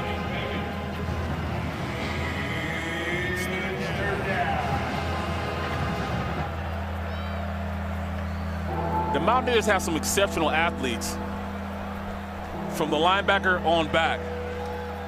Guys that can cover, but they'll definitely let a smack down on you. That is the end of the third quarter. 3 quarters in the books in Morgantown. Final 15 minutes. West Virginia right now in control, leading it by 28. 42-14. A big night for Garrett Green, 236 yards, 3 touchdowns. And the Mountaineers looking for their first win.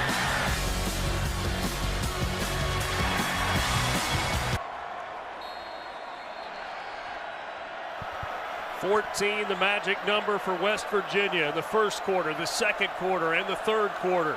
It's a 28-point lead for the Mountaineers. 3rd down and 7 for UAlbany on the opening play of the fourth quarter. That's enough for a first down. Caden Birdie on the reception for the Great Danes, a gain of 8. Miles Burkett uses his athletic talent, gets out of the pocket, gets out of the rush, keeps his head looking downfield, able to complete it. But I tell you what, that hype video has me with goosebumps right now. You liked it, didn't you? That was Caroline. Unbelievable. And then with their own spin on it here in Morgantown. And then and then they roll into the light show. This place rocking between the third and fourth quarter. Morgantown, Party Town. They are rocking and rolling right now against this Great Dane team.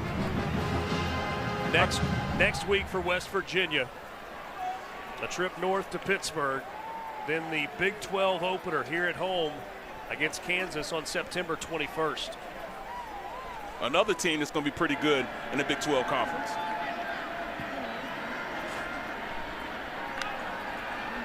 With a healthy Jalen Daniels, Kansas is no easy matchup. This time, Miles Burkett does not slide, going head first. It's going to be marked just shy of the first down. It's a great way to slide. He's sliding away from the pass rush. His pocket presence is getting better.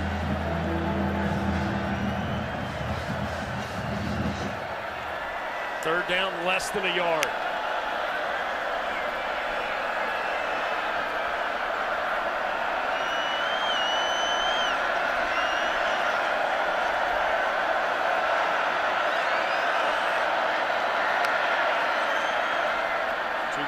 Complete for a first down and a big hit at the end of the play. Birdie again on the reception. Anthony Wilson and Aubrey Burks.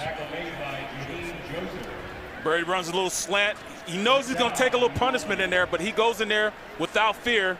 Completion. They've got to get back to this short passing game. It's working for them.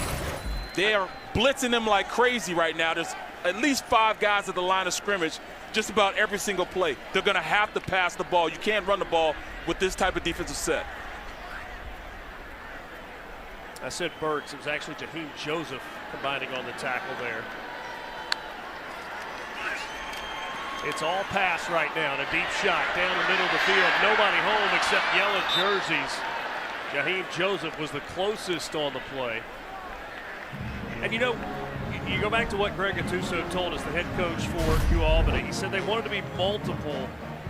They needed to be able to run it effectively and then throw the ball down the field. The running game's out the window at this point for UAlbany. Only 21 yards rushing in the game.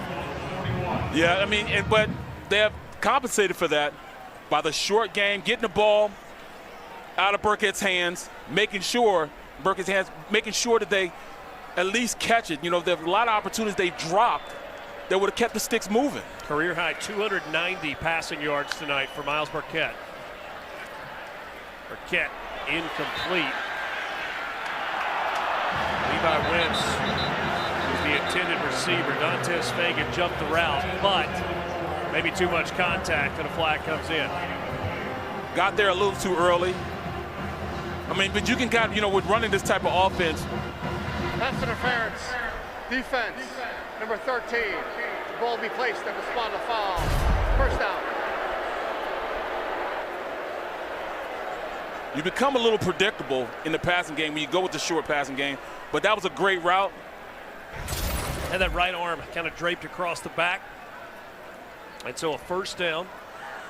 Try to gain a little advantage. Pull himself through.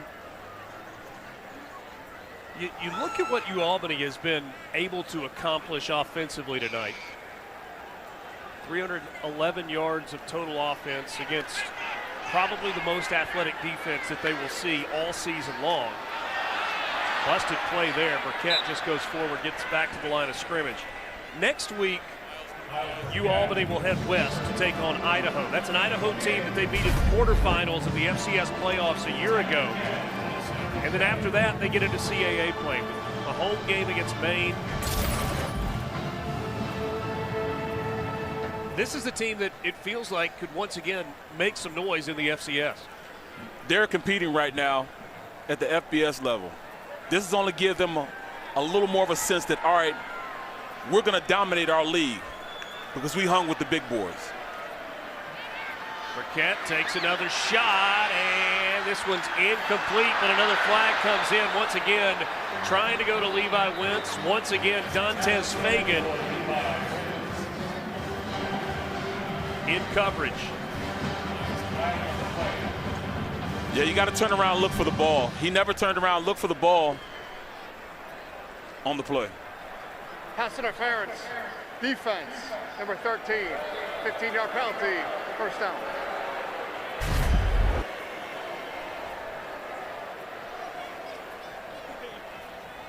You got to at least give your guy an opportunity, and that's exactly what he did. He gave his receiver an opportunity. And Barrett, I mean, there was contact there, but it was not egregious contact, but never looked at the ball, and that makes that flag a whole lot easier to throw. Yes, it does. Burkett, swing pass. Not much there for Waddell. You know, they're one step away, one catch away, one block away, just about in every drive from keeping the drive going, number one, but being a great FCS team, number two. They're close. They're very close. The Great Danes are competing, but they're just not sealing the deal. And that's the difference between what West Virginia is doing and what Albany's doing. But again, 4 players left last year's team that made it to the FCS semifinals for Power 4 opportunities. Burkett, a little sidearm delivery, and Dietz just short-armed that one, couldn't haul it in. Their quarterback from last year, Reese Poffenbarger, transferred to Miami. We had Anton Yurkins that went to Arkansas, Amir Hall to Michigan, and Elijah Hills to Wisconsin. Significant players from that team a year ago to Power 4 teams. He said, you know, Coach said he would have loved to keep them, but he's developing his players. And he said we celebrate the opportunities that they have when those opportunities arise. Burkett complete this time to Birdie once again. Actually, that's Jakari Carter on the catch. I beg your pardon. Gain of 11. And that will bring up 4th down and a yard. And right here, they're just learning right now. Look at the blitz pickup they have. Giving their quarterback an opportunity to get the ball down the field. This is a learning situation for this Albany team. If they can do this against West Virginia, the FCS level shouldn't be as hard for them going into games now. 0 for 2 on 4th down tonight. 4th down and a yard here. Don't be cute, run it. Fullback in the game. Burkett going to throw the fade toward the corner. It's incomplete. Trying to throw it to Levi Wentz. They've not trusted the short yardage situation tonight, whether it's on the goal line on the opposite end of the field or on 4th and 1 there. And I understand, you know, but sometimes, you know, you got to put it in the hands of the offensive line. Give your guys an opportunity to at least try to pick a hole and do it. This right here is not working for them. 42-14, 9:51 to play. Mountaineers ball. 42-14, West Virginia in front of Albany. 9 minutes, 51 seconds to play. Looks like the night is over for Garrett Green. A big night for number 6 in the gold jersey. Now he is a cheerleader for Nico Marchiol. Backup redshirt sophomore from Chandler, Arizona, Hamilton High School. The left-hander delivers complete on 1st down. That's Rodney Gallagher, the 3rd on the reception.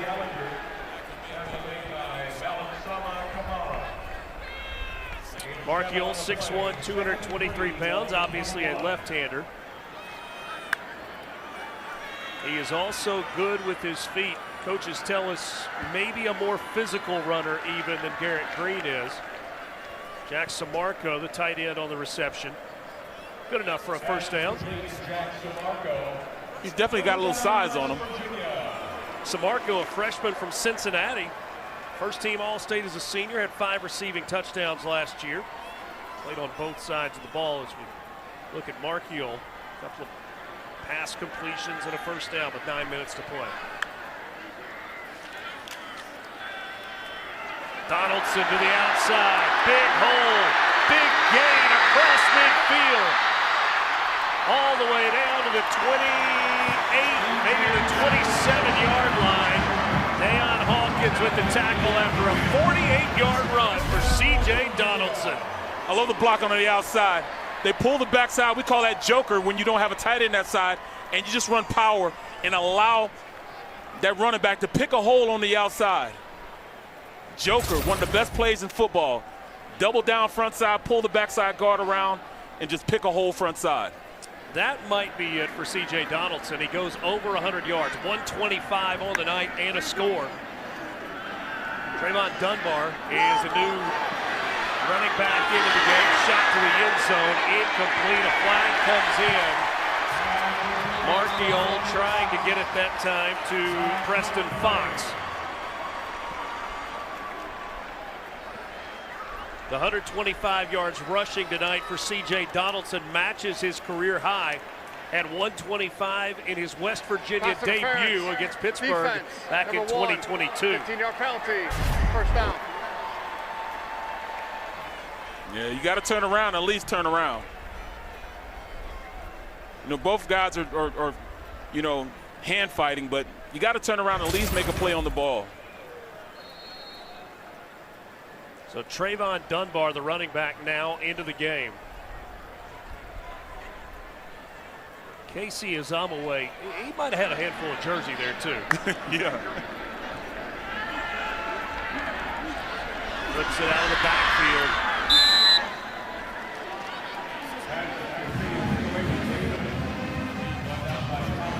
Traylon Davis on the reception.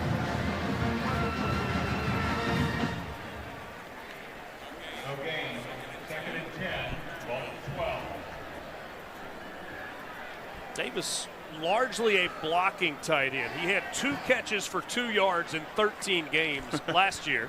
You got to throw him a bone sometimes, you know. At least let him feel like he can receive. He be a receiver.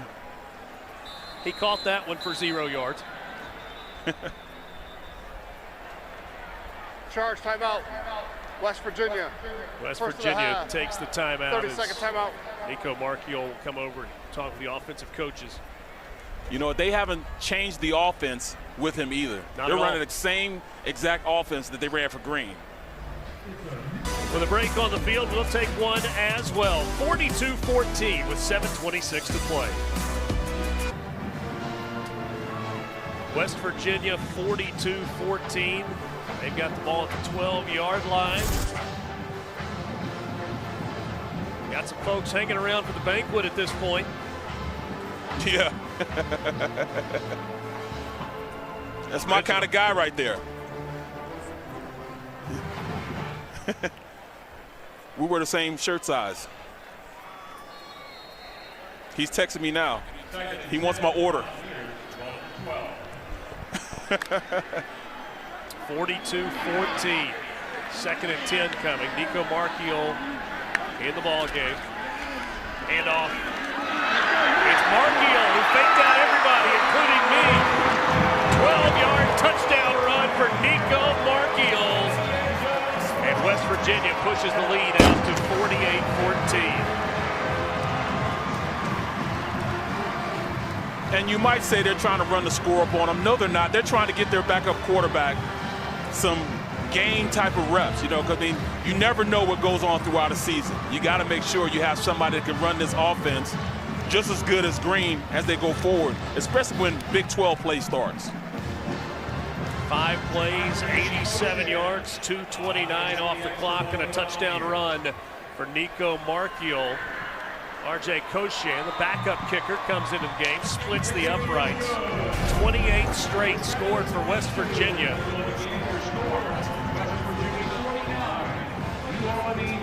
Simple outside zone, block down, pull the guard around. It's almost like a stretch play. Down and around. Follow your blocking. Marchiol was a decorated player coming out of high school. The Arizona Gatorade Player of the Year his senior year. Threw for just shy of 2,700 yards, 37 touchdown passes, and 6 rushing touchdowns. Played in Colorado as a freshman and as a sophomore. Ultimately chose West Virginia when he entered the transfer portal. He had nearly 30 offers when it was time to make that change, and Marchiol decided that this was the spot. He's backing up Garrett Green, who's a senior, though. Hey, don't you know that the buckskin feels better tonight than it did last Saturday when it was 100 degrees at kickoff here in Morgantown? Mountaineer getting those push-ups in. Slight chill in the air right now.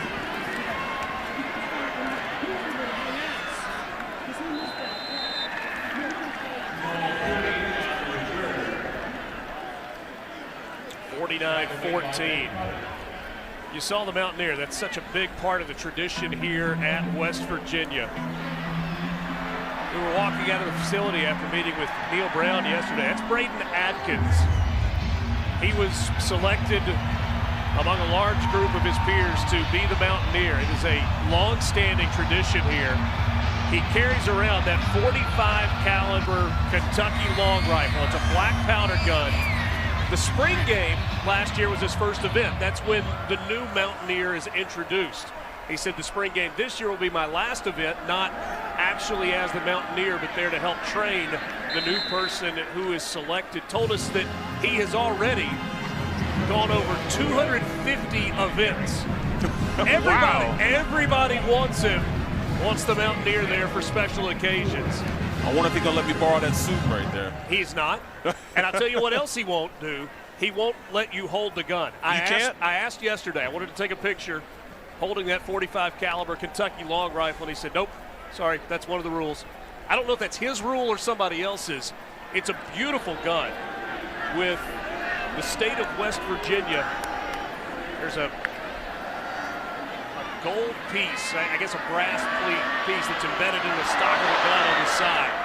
What a nice run there by JoJo Uga.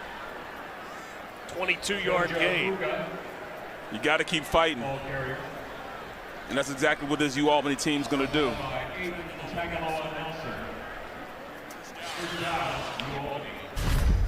You know, like I said, they're a play away right here from the entirety of the night. Being close to, to really competing at this level of football. They have some weapons on the outside. But they need to play a little more disciplined.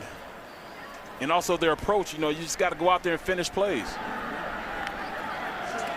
299 of the 349 yards prior to that play for Albany have come through the air. Miles Burkett, 17 of 36, 299 yards and a touchdown. He definitely impressed me. He can play the game from both aspects. He can be a drop back pass guy, and he can also, use his legs.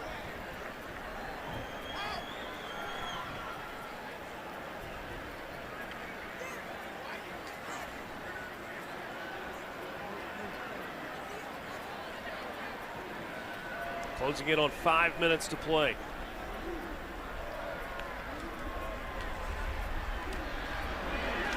Go on the carry, picking his way close to the 40-yard line. He's dropped at the 41. That's enough for a first down. Barrett, you can't help but wonder how this second half might have played out differently if Albany, when they have it first and goal, they go with the kind of the jump pass that's batted down at the line on first down, quarterback run on second down, gets into the 1, and then they try to go play action, kind of a trick play, and then a fade route. They don't score.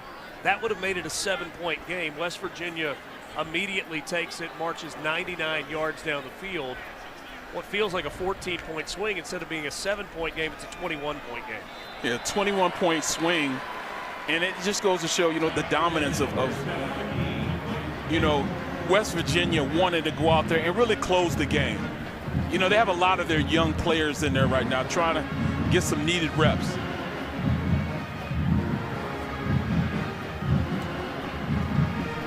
These reps right now won't be probably granted once Big 12 play starts. You know, you have closer games. So this is vital preparation for them just in case, you know, these young players have to play.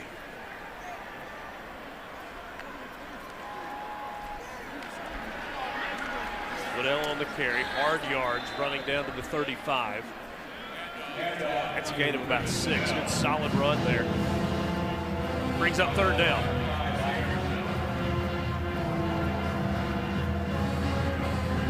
The Great Danes still have their number 1 offense out there. And you see, you know, guys like Seven McGee out there still sucking it up, been cramping for the, you know, probably the whole entire second half, still giving his all. Albany 7 of 14 on third down tonight. They've got 3rd and 4 here from the 35.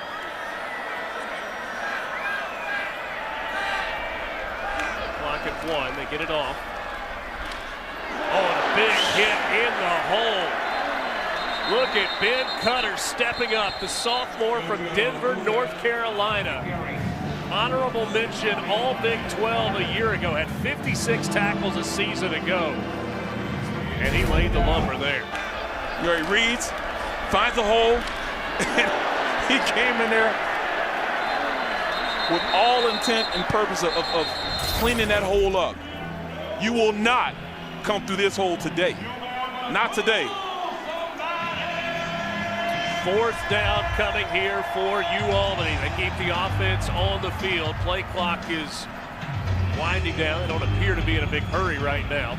0 for 3 on 4th down in the game. Perhaps going to take a timeout. Take a timeout or take the penalty and punt it. Give them more room to punt. Directional punt it. I got a punt down 35 with 2 minutes to play. Charge timeout. Are you? First and a half. You're right. Just don't. I wouldn't keep out starting quarterback out there, though. I understand what you're saying. 2:24 to play. We'll be right back. It's hard to explain what this feels like. Moving piles of earth just by moving a lever. Towing up to 4,000 pounds with a machine that weighs less than half that.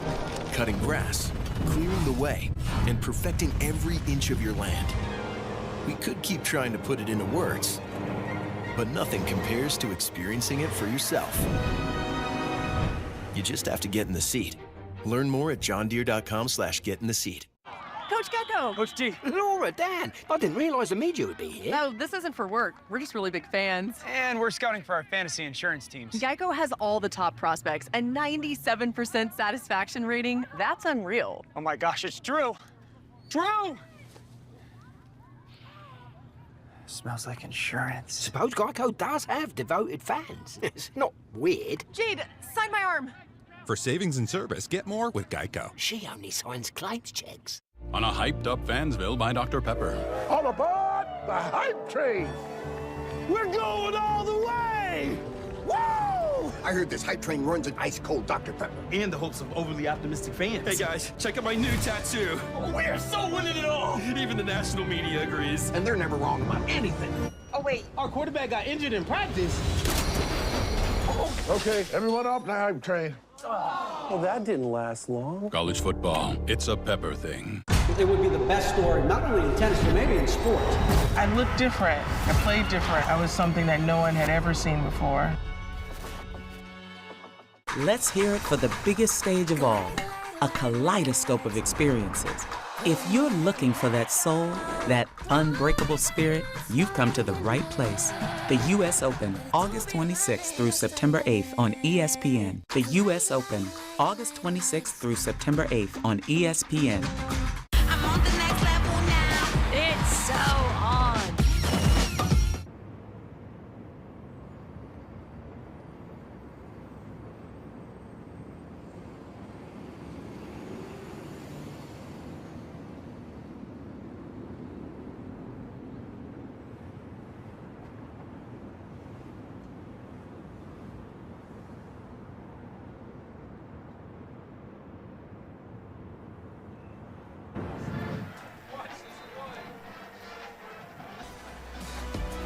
49-14, West Virginia leads it over UAlbany, the Great Danes out of the CAA.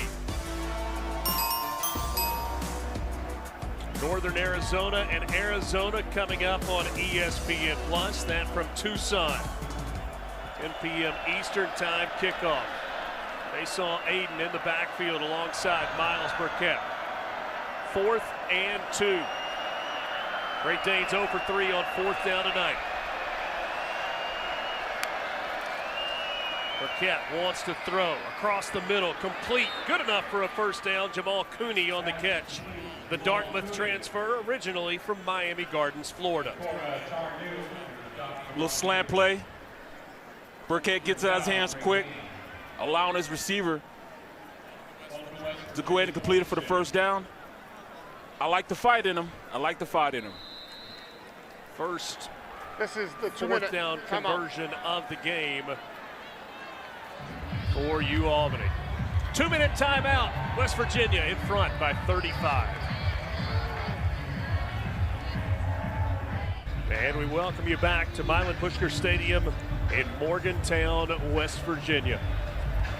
WVU on the verge of evening their record at a win and a loss, and starting to get that bad taste out of their mouth from last week.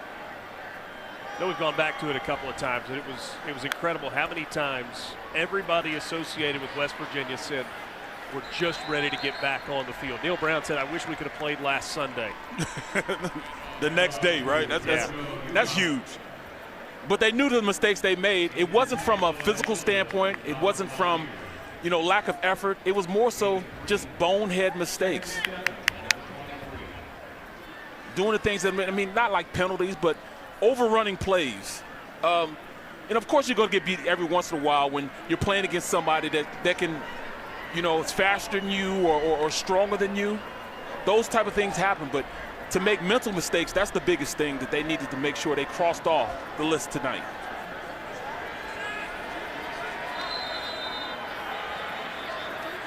Timeout taken by UAlbany with 1:12 remaining in the game. Second and a half. 30-second timeout. Very good too. So Pierce content to keep the ball on the ground and kind of run this out a little bit. He's old school, man. He's old school. So Neil Brown, a year ago, led this West Virginia team to a 9-4 record. I told you earlier, they were picked 14th in the SEC. He coached for some good ones, different types of coaches. Larry Blakeney at Troy, first-time offensive coordinator opportunity. He said Larry Blakeney was a people person. He was about connecting people. With Tommy Tuberville, he said, he was a CEO-type coach. He had been at it for a long time. He turned me loose with the offense, and I kind of learned how to manage the entire program. And with Mark Stoops, it was all about the day-to-day of the football program, learning how to practice, learning how to recruit, learning how to make sure that holistically they were doing everything right in terms of nutrition and strength and conditioning. And so he kind of pointed to all three of those veteran coaches. Mark Stoops was early in his head coaching tenure at that point as guys that he took things from. He's incorporated all of that. And maybe even for West Virginia fans, some of the results haven't come as quickly as they would like. They played with a massive chip on their shoulder a year ago, finished 4th in the Big 12, and it feels like they've got this program really moving in the right direction. They definitely turned it around. And 3 years ago, he was a little trouble here on the hot seat, but he's definitely turned the culture around, and they got some winning ways right now. And like I said, I picked them to be very, very good in the Big 12 Conference, definitely competing for one of those spots in the playoff system. Speaking of them coaches also. Charge timeout, Albany. This is their final timeout of the half.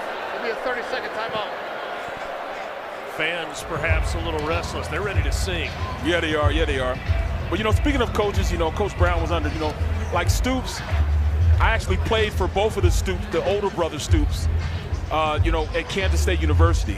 And, Bob Stoops, Mike Stoops. Bob and Mike, and they showed me, number one, it's all about the connections you have and learning from those connections. So I definitely feel what he has as far as learning conceptually what it is to be a great coach, because I thought both of those guys were great coaches. But what he's done here, you can tell he's preaching one message, and everybody's getting it. And you just hear from the press conferences last week at the end, they knew what they did, and they were ready to go out there and reverse what they had done in that game against Penn State. 4th and 1 here for Albany with 23 seconds to play. Uga on the carry, keeps his legs churning, gets the first down. Clock will stop. Zay Jennings on the tackle. Clock will stop while they move the chains, and then it will start again with 18 seconds remaining. Albany trying to get in the end zone one more time. 10 seconds to play in the ball game. Miles Burkett takes a shot toward the end zone. That ball incomplete. Jackson Parker had it in his hands, couldn't haul it in. Spells was there in coverage. Once again, perfect example. Had it in his hands. Burkett threw a catchable ball. Couldn't have it any better than where it was in double coverage, and he just dropped it. 2 seconds remaining. Should be the final play of this ball game.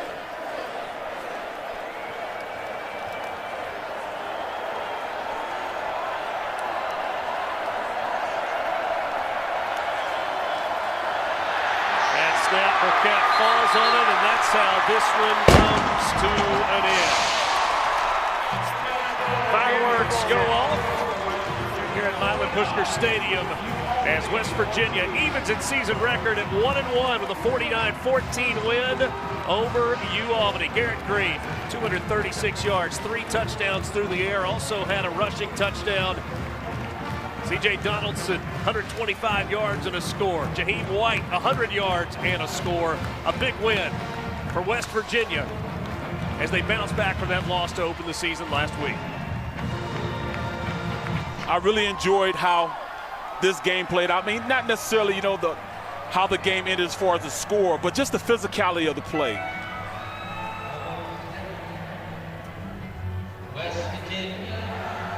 John Denver over the loudspeakers. Almost 7. This is something special.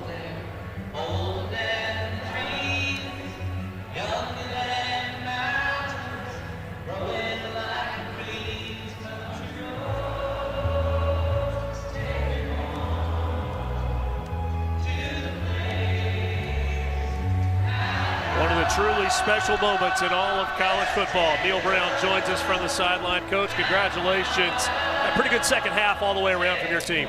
Yeah, we've got some work to do. We've got an important run. It starts next week in one of the best rivalries in college football, and we got to continue to get better. Proud of our guys. As poor as we played last week, we bounced back, and I thought offensively we were really sharp. Defensively, we made enough plays. We got to continue to get better, though.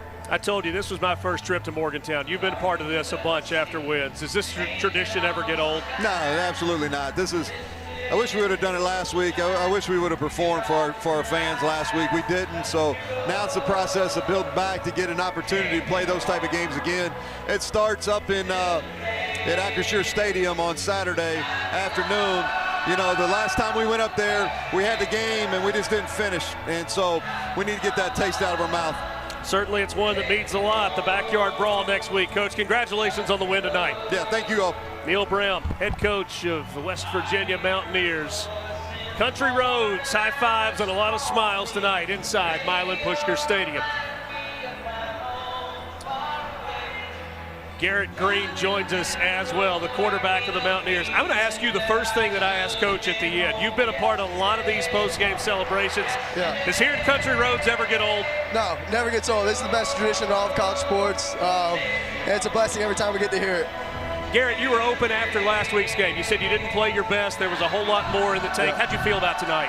I felt okay. I missed the post throw to Preston Fox that I got to get corrected, but we're on the right trajectory as an offense. We got a big one coming up next week. Most quarterbacks, when they realize the defense has jumped off sides, they're taking a shot. You decided to take off. Is that just what's in your brain?